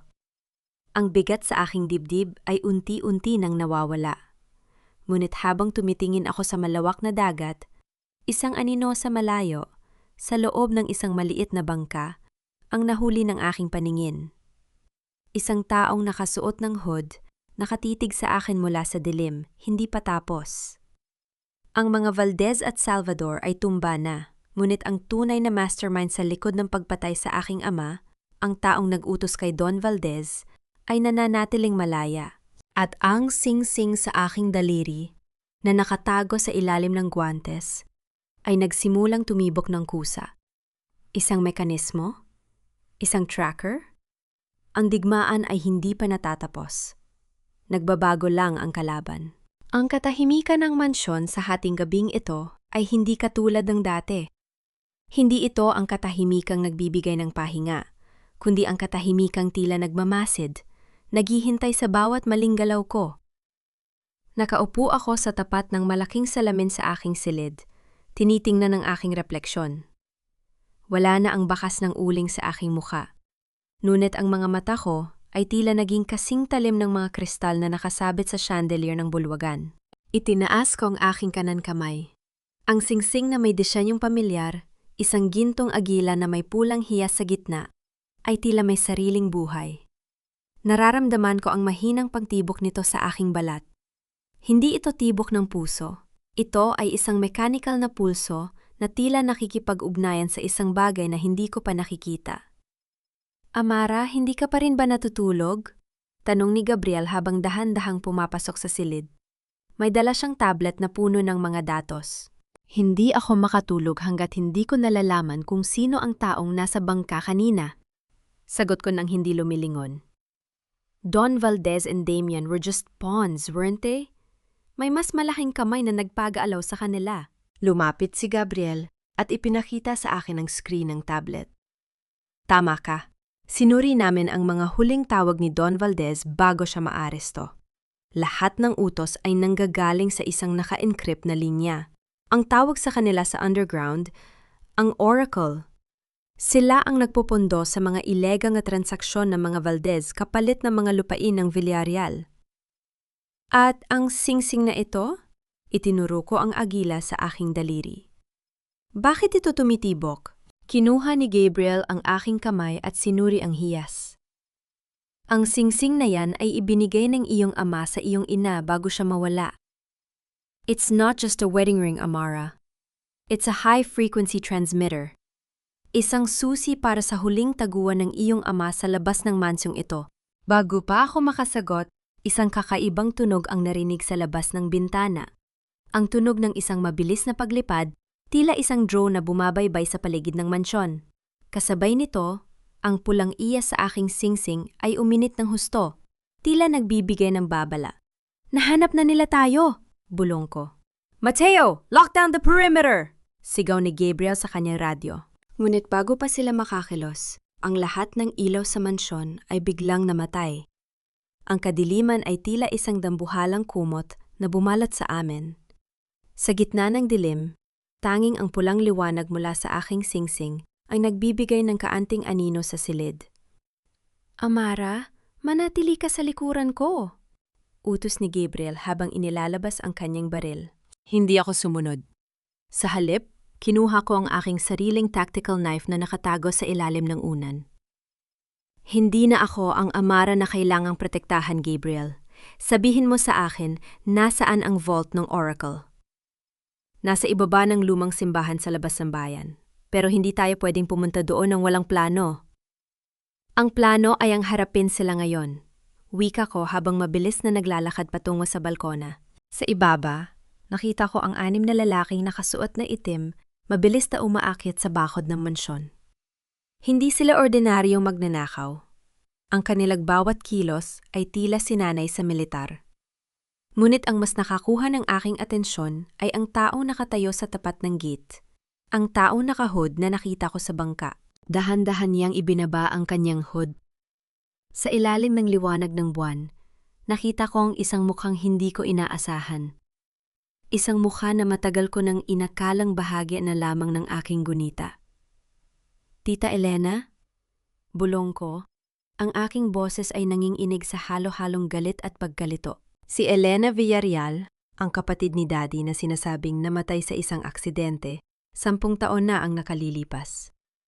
Siya ang paboritong kapatid ni Daddy, ang taong pinagkatiwalaan niya ng lahat ng kanyang lihim. Amara, ibigay mo sa akin ang singsing. Ang boses ni Elena ay umalingaw-ngaw sa bakuran, malamig at walang kahit anong bakas ng pagmamahal. Huwag mo hayaang dumanak ang dugo sa loob ng mansyong ito. Alam mo kung gaano ito kahalaga sa ama mo? Ikaw? Sigaw ko mula sa balkona. Ikaw ang nasa likod na Don Valdez? Ikaw ang pumatay sa sarili mong kapatid? Ang ama mo ay mahina, Amara. Mas pinili niyang itago ang kayamanan at kapangyarihan kaysa gamitin ito para sa pamilya natin. Sagot ni Elena. Ibinigay ko sa kanya ang lahat ng pagkakataon, pero mas pinili niyang maging isang mabuting tao. Ang kabutihan ay walang puwang sa mundong ito. Kung ganoon, wala ring puwang ang awa sa pagitan nating dalawa. Wika ko. Sa isang iglap, pinindot ko ang hiyas sa aking singsing. Hindi para buksan ang vault, kundi para i-activate ang overload protocol na itinuro sa akin ni Mateo sa mga nakaraang araw. Isang matinis na tunog ang kumalat sa buong paligid. Isang frequency na tila sumusugat sa pandinig ng sinumang nakasuot ng communication earpieces. Nagsitakpan ng tainga ang mga tauhan ni Elena. Ang kanilang koordinasyon ay gumuho. "Nayon na, Gabriel!" Sigaw ko. Ang mga security personnel ng mansyon ay lumabas mula sa mga anino. Bit-bit ang mga non-lethal weapons.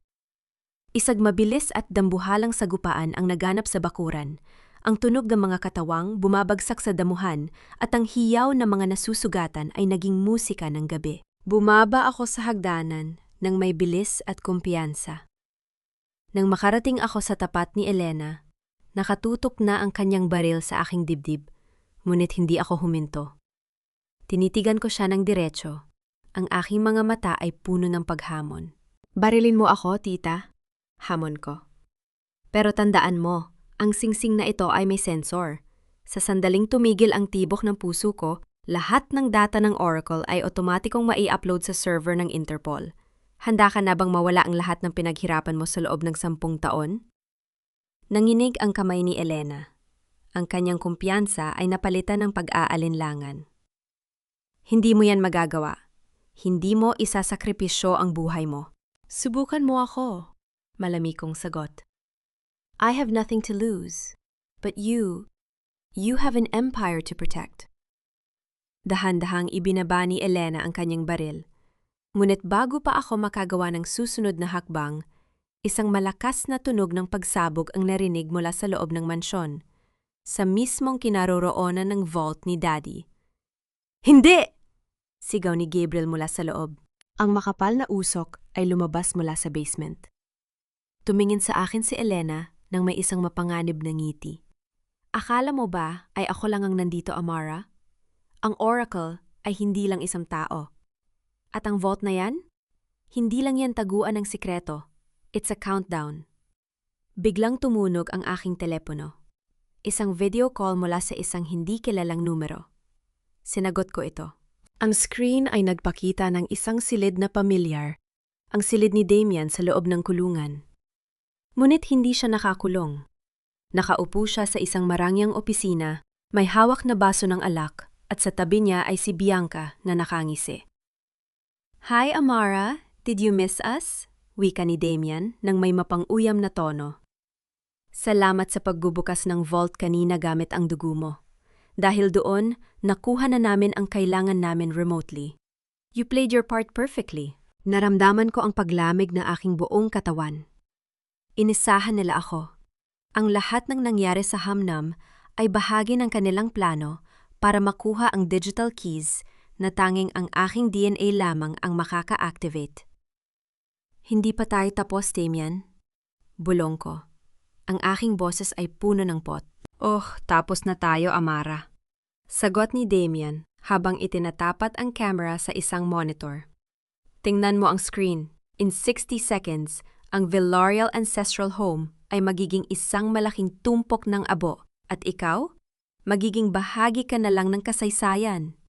Ang timer sa monitor ay nagsimulang bumaba. 59, 58, 57. Tumingin ako kay Elena, na ngayon ay tumatalikod na para tumakas. Tumingin ako sa mansyon na unti-unti nang nilalamon ng usok. At tumingin ako sa singsing sa aking daliri na ngayon ay naglalabas ng isang matinding liwanag. Hindi ito countdown para sa pagsabog. Ito ay isang countdown para sa isang bagay na mas malaki. Isang huling mensahe mula kay Daddy na taing sa ganitong pagkakataon lamang lalabas. Gabriel! Mateo! Lumabas kayo! Sigaw ko habang tumatakbo patungo sa pinto. Ngunit bago pa ako makapasok, Ang mansyon ay nayanig ng isang dambuhalang pagyanig. Ang lupa ay tila bumukas at ang lahat ng aking nakikita ay naging purong puti. Ang unang naramdaman ko ay ang lasa ng alikabok at bakal sa aking bibig. Ang paligid ay nababalot ng makapal at kulay abot na usok at ang bawat hininga ko ay tila isang paglunok ng apoy. Ngunit sa gitna ng sakit na gumagapang sa aking katawan, ang aking isipan ay nananatiling kasing linaw ng kristal. Amara! Amara, sumagot ka! Ang boses ni Gabriel ay tila nang gagaling sa ilalim ng tubig, malayo at mahina. Idinilat ko ang aking mga mata. Ang mansyang Villarreal, ang simbolo ng aming danggal, ay hindi gumuho ng tuluyan. Ang pagsabog ay limitado lamang sa basement, sa mismong vault na binuksan ko. Isang strategic demolition. Ang aking ama ay hindi kailanman maglalagay ng pampasabog na wawasak sa tahanang minahal niya. Ang pagsabog na yon ay para lamang sa isang layunin. Ang sirain ang lahat ng pisikal na ebidensya at ang hardware na ginagamit para sa remote access. buhay ako. Bulong ko habang pilit na tumatayo. Hinawakan ko ang aking kanang kamay. Ang hiyas sa aking singsing ay hindi na tumitibok. Ito ay malamig na at maputla. Tumingin ako sa screen ng aking telepo o na nakahandusay sa sahig. Naroon pa rin ang mukha ni Damian, ngunit ang kanyang ngisi ay dahan-dahang naglalaho. Ang monitor sa likuran niya ay nagsimulang magpakita ng mga pulang error messages. What is this? Amara, what did you do? Sigaw ni Damian mula sa kabilang linya. The data! It's corrupting! Ang lahat ng files na nakuha namin ay nagiging basura! Isang malamig at mapait na tawa ang kumawala sa aking dibdib. Pinunit ko ang dulo ng aking suot na damit upang punasan ang dugo sa aking noo. Inakala mo ba, Damian, na ganun kadaling nakawin ang legacy ni Daddy? The biometric scan wasn't just a key to open the door. It was a trigger for a Trojan horse virus. Sa sandaling pumasok kayo sa server gamit ang aking DNA, nang walang tamang authorization code mula sa singsing, ang lahat ng kinuha nyo ay magiging lason sa inyong sariling system. No, that's impossible. Don Valdez spent millions for this.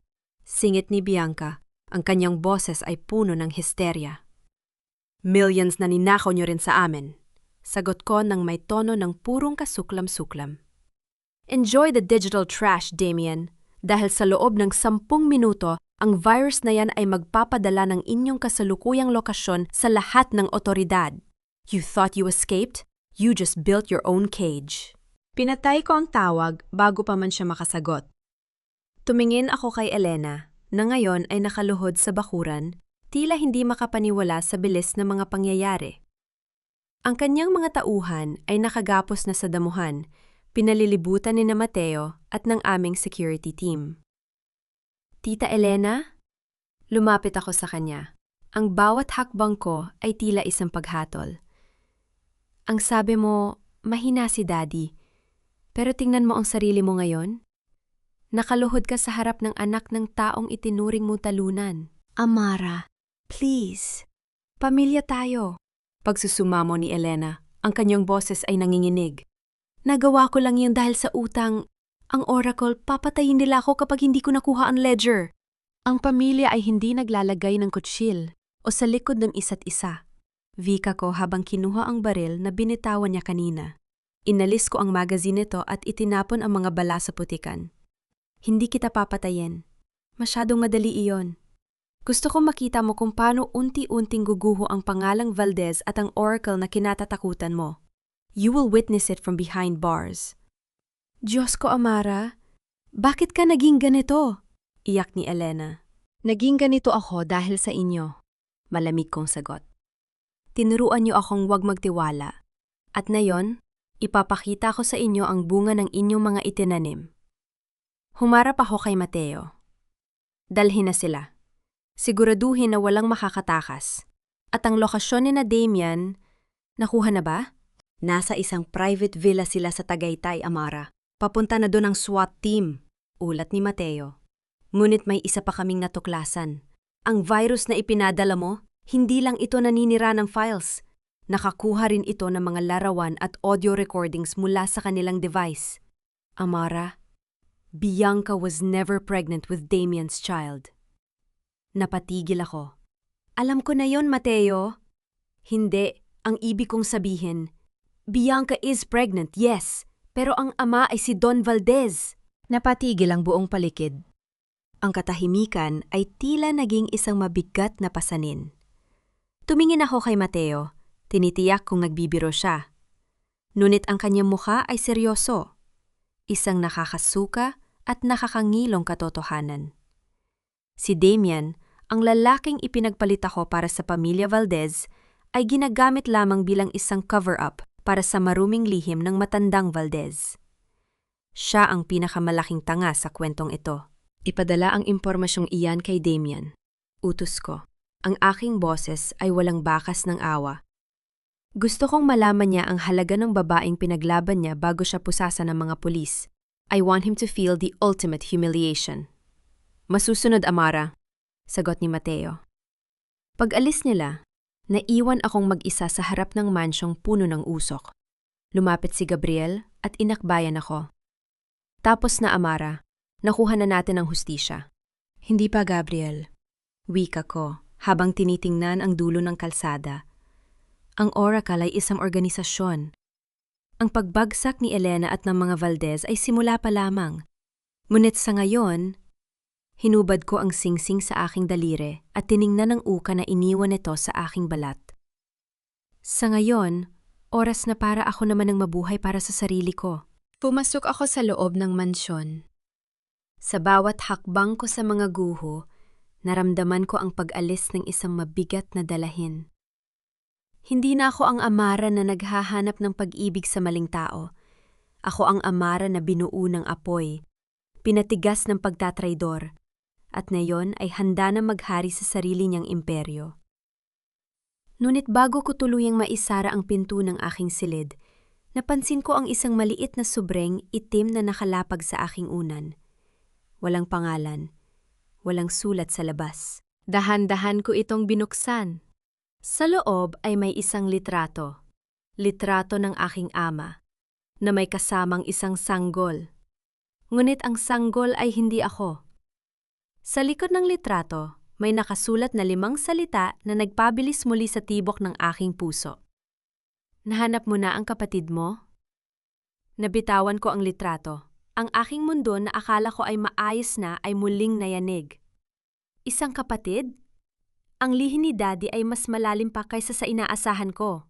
Ang larawang hawak ko ay tila isang piraso ng ilong nakapapaso sa aking palad. Tinitigan ko ang mukha ni Daddy sa litrato.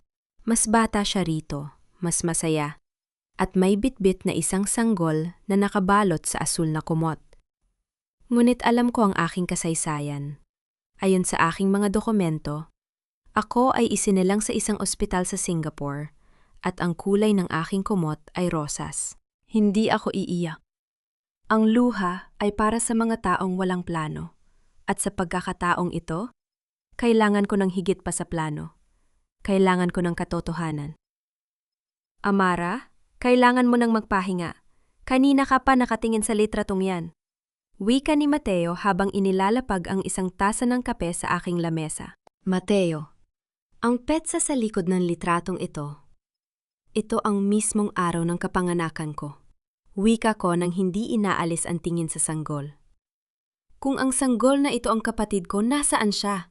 Bakit sa loob ng 30 taon tanging ako lang ang kinilalang anak ni Leonardo Villarreal? Maaring yan ang dahilan kung bakit desperado si Don Valdez na makuha ang biometrics mo? Tugon ni Mateo. Hindi lang para sa ledger, kundi para masiguro na walang ibang tagapagmana ang lilitaw. Isang Villarreal ang pumatay sa iyong ama, Amara. At natatakot ako na ang taong yon ay hindi si Elena. Bago pa ako makasagot, ang malakas na pag-vibrate ng aking telpon o sa ibabaw ng mesa ay bumasag sa katahimikan.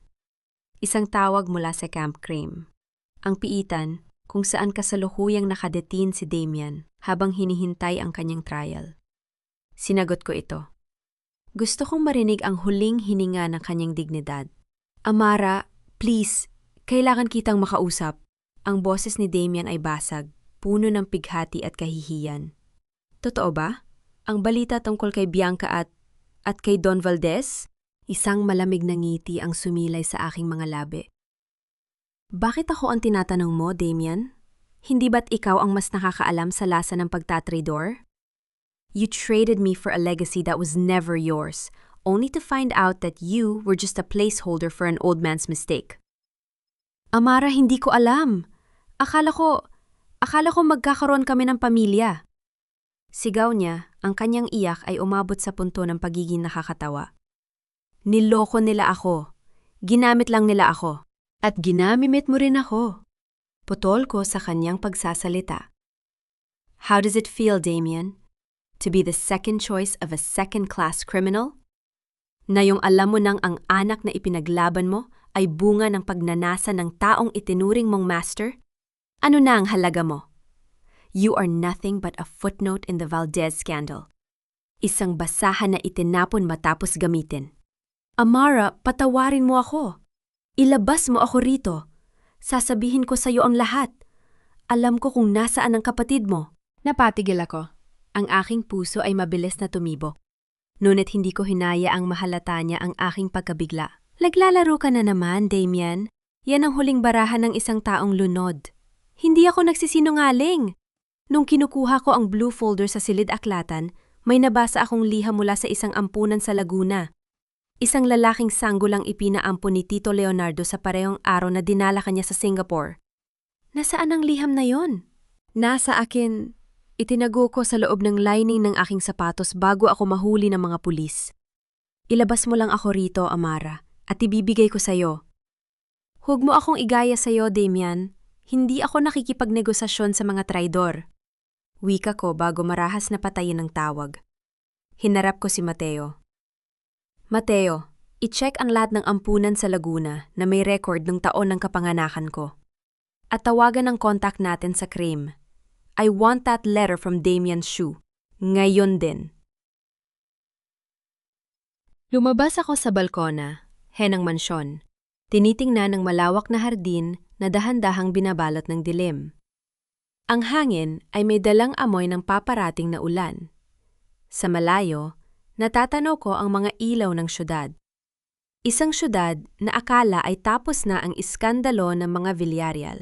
Ngunit nararamdaman ko sa aking buto, ang laban ay dahan-dahan pa lamang na lumalalim.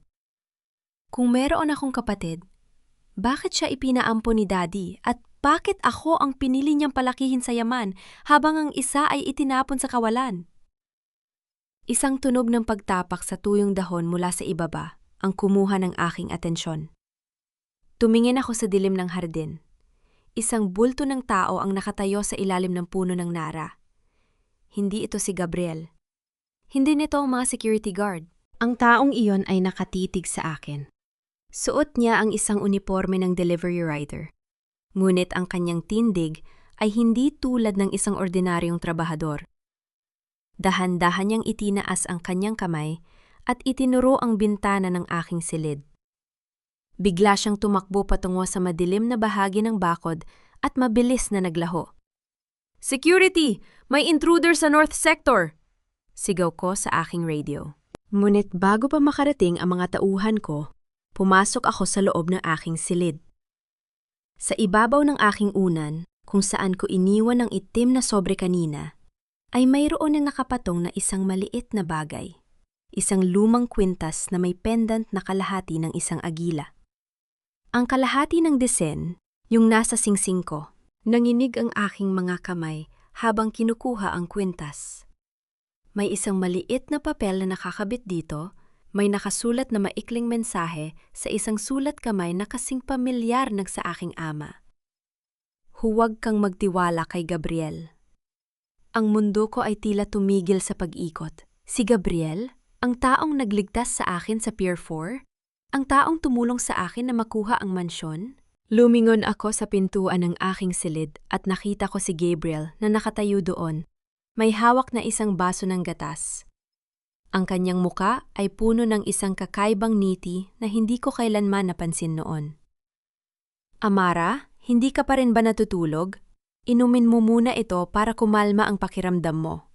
Wika ni Gabriel sa isang malambing na tono. Tinitigan ko siya. Ang aking puso ay punong-puno ng pagdududa. Sino ang tunay na kaaway? Ang lalaking nasa harap ko? O ang lalaking nag-iwan ng mensahe sa hardin?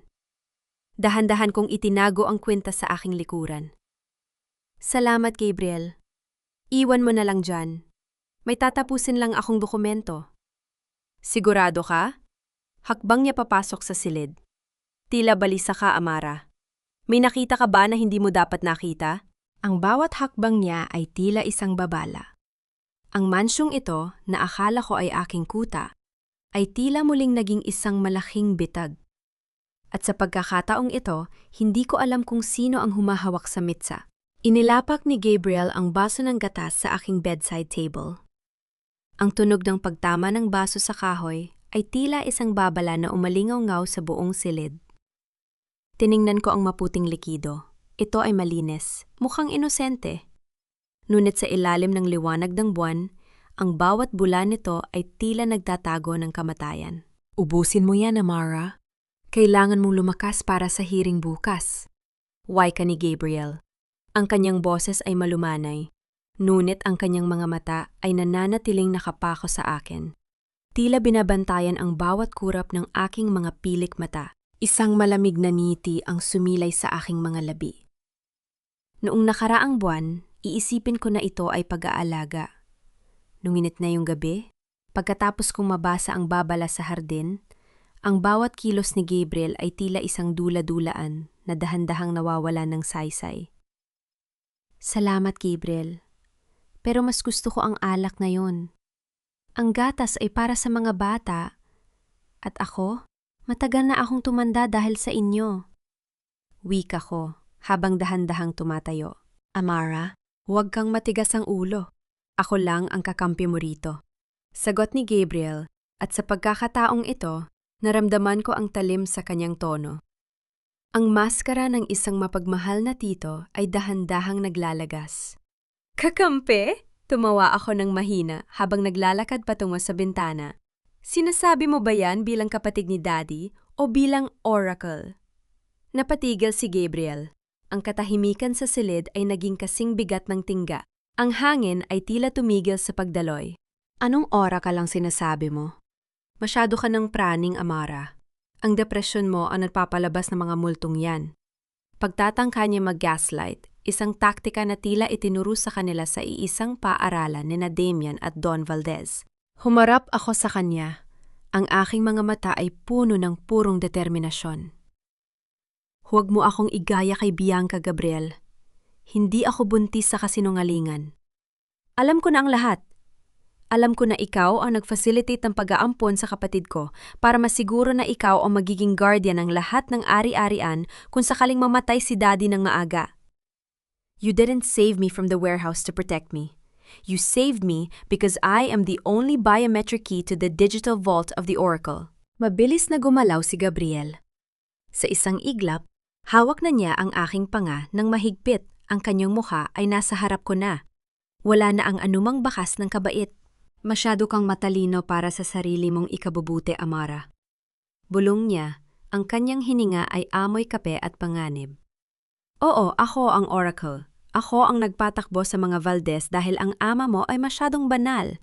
At ang kapatid mo? Ang sanggol na yon ay matagal nang itinapon sa kung saan. Walang sino man ang makakaalam kung sino siya, maliban sa akin. Iyon ang akala mo, wika ko. kahit nararamdaman ko ang sakit sa aking panga. Dahil ang delivery rider na nakita ko kanina, siya ang nag-iwan ng kwintas na ito. Ipinakita ko ang kalahating agila sa aking palad. Nanlaki ang mga mata ni Gabriel. Ang takot na nakita ko sa kanyang mukha ay ang pinakamasarap na pakiramdam na naranasan ko sa buong gabi. Nasaan siya? Nasaan ang lalaking yon?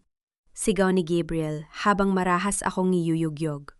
Nasa labas na siya ng bansang ito, Gabriel. At dala niya ang lahat ng kopya ng ledger na akala mo ay nasunog sa basement.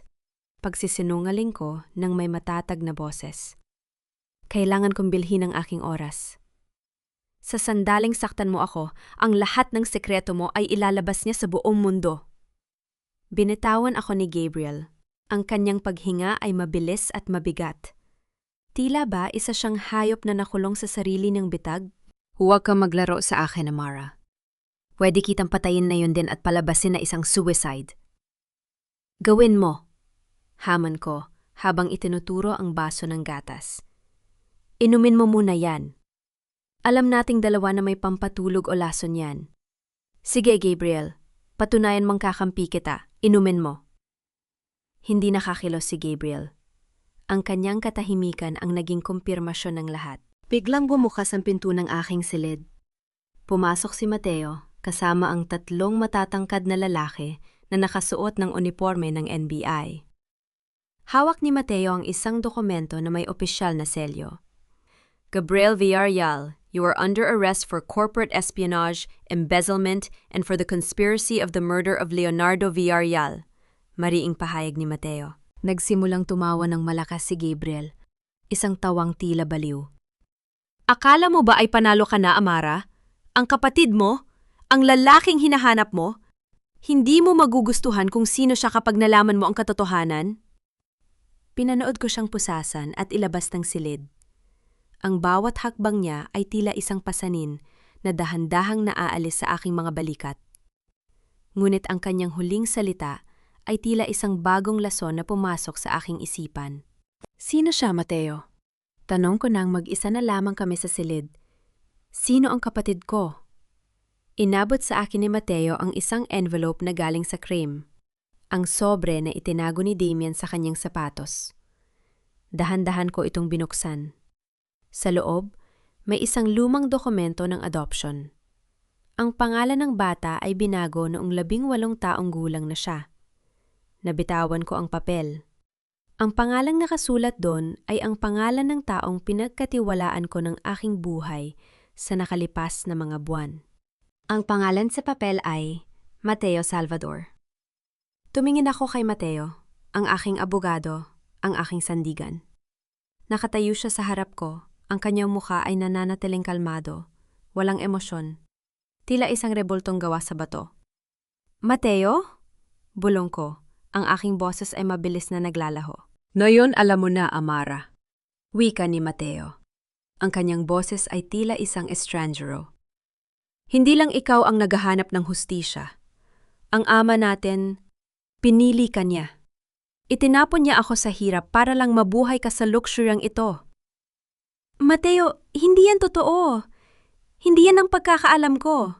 Dahil ang alam mo lang ay ang bersyon ng kwento na pabor sa'yo. Hakbang ni Mateo patungo sa akin.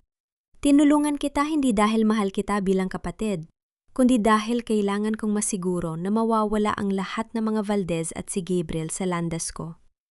Ngayong wala na sila, ang mansyong ito, ang kumpanya, ito na ang kabayaran para sa 30 taon na pangungulila ko. Isang dambuhalang sampal ang muling tumama sa aking pagkatao.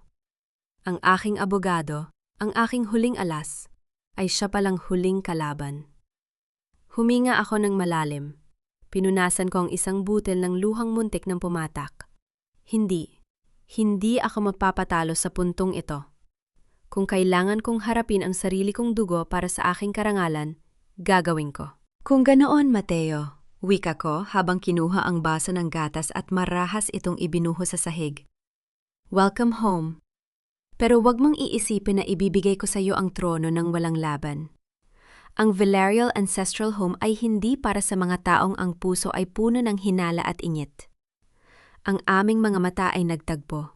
2 Villarreal, 2 biktima ng nakaraan at ngayon ay 2 magkaaway sa ilalim ng iisang bubong.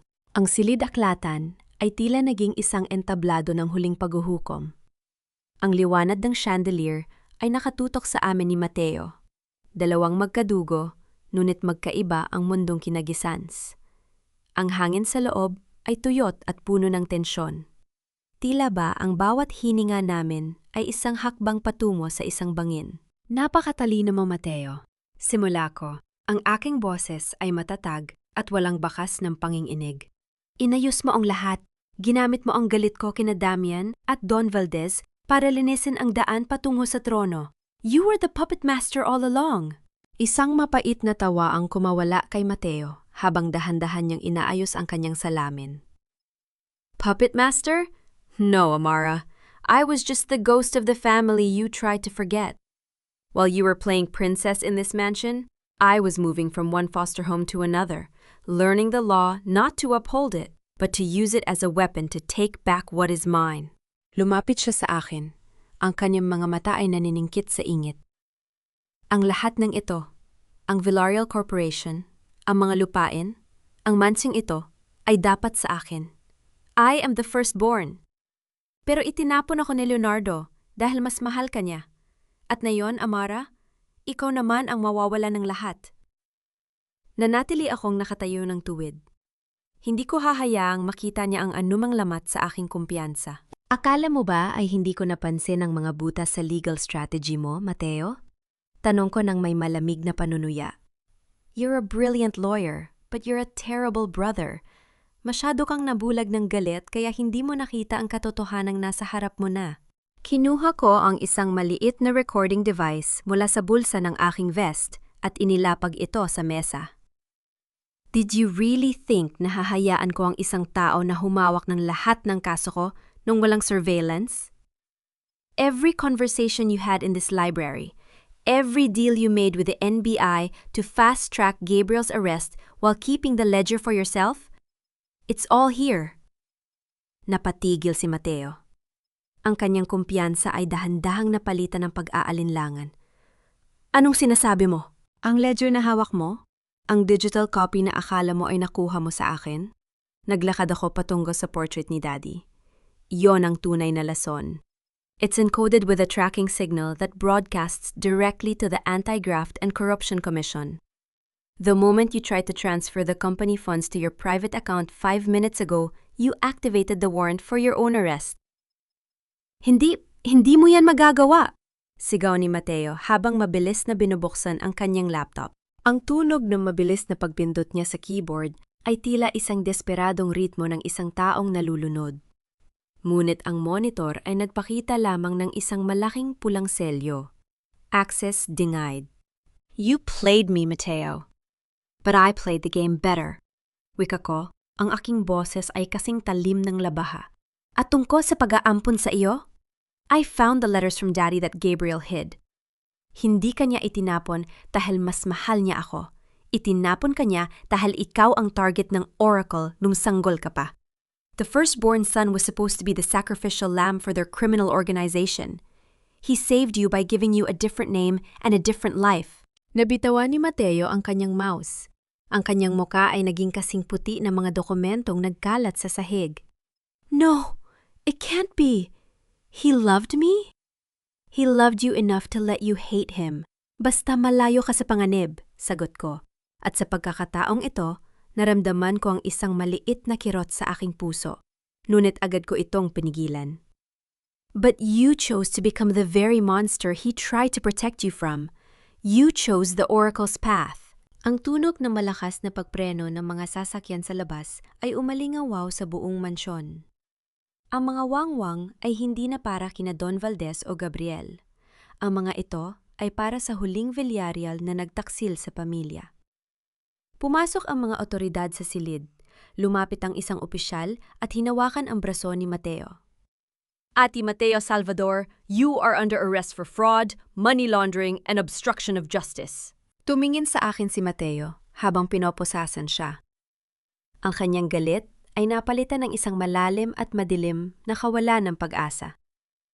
Amara, tayo na lang ang natira. Hindi, Mateo, wika ko habang tinitingnan siyang inilalabas ng silid. Ako na lang ang natira. Dahil ikaw, matagal mo nang pinatay ang sarili mo nung pinili mo maghigante sa halip na magmahal. Nang masara ang pinto, ang katahimikan ay muling bumalik sa mansyon. Ngunit hindi na ito ang katahimikang nakakasakal. Ito ay ang katahimikan ng pagtatapos. Epilogue. Ang Reyna ng Villarreal. Isang buwan ang lumipas. Ang sikat ng araw ay masaya at nagninining sa ibabaw ng Villarreal Ancestral Home. Ang mga bakas ng usok at gulo ay wala na. Ang mansyon ay muling nabuhay, hindi bilang isang taguan ng mga lihim, kundi bilang isang simbolo ng bagong simula. Nakatayo ako sa balcony. Tinitingnan ang dagsa ng mga trabahador na masayang nagtatrabaho sa ilalim ng Villarreal Foundation. Ang lahat ng nakaw na yaman ng mga Valdez at ang mga illegal na pondo ng Oracle ay naibalik na sa publiko at sa mga tunay na may-ari nito. Si Damian ay nahatulan ng habang-buhay na pagkabilanggo. Si Bianca ay nabubuhay ngayon sa kahihiyan, mag-isa at walang kahit isang sentimo. Si Mateo? Siya ay naghihintay ng kanyang sentensya. Ngunit balita ko ay tumutulong na siya ngayon sa mga otoridad upang tuluyang buwagin ang buong network ng Oracle. Kinuha ko ang isang maliit na baso ng juice at dahan-dahang uminom. Ang aking kamay ay wala na ang singsing na agila. Ibinigay ko ito sa Museum ng Bayan bilang bahagi ng kasaysayan. Ma'am Amara, handa na po ang sasakyan para sa board meeting. Ulat ni Attorney Mateo's replacement, isang matapat at masipag na babaeng abogado. Salamat, susunod na ako. Sagot ko nang may matamis na ngiti. Tiningnan ko ang portrait ni Daddy sa huling pagkakataon. Nakuha ko na ang hustisya, Dad, at nahanap ko na rin ang kapayapaan. Hinaplos ko ang aking pisingi. Ang sampal ng nakaraan ay hindi na masakit. Ang bawat sugat ay naging pilat na nagpapaalala sa akin kung gaano ako kalakas. Hindi ko kailangan ng isang hare para protektahan ako. Hindi ko kailangan ng isang kapatid para kumpletuhin ako. Ako, si Amara Villarreal. At ang aking imperyo ay binuo hindi mula sa dugo, kundi mula sa katotohanan. Naglakad ako, palabas ng mansyon nang may taas ng pindig. Ang bawat hakbang ko sa semento ay tila isang deklarasyon ng kalayaan. Ang hangin ay sariwa, ang mundo ay malawak, at sa unang pagkakataon sa aking buhay, alam kong hawak ko ang sarili kong manibela. Ang kwento ng aking pighati ay tapos na. Ngayon, ang kwento ng aking tagumpay ang magsisimulang isulat sa bawat pintig ng aking puso.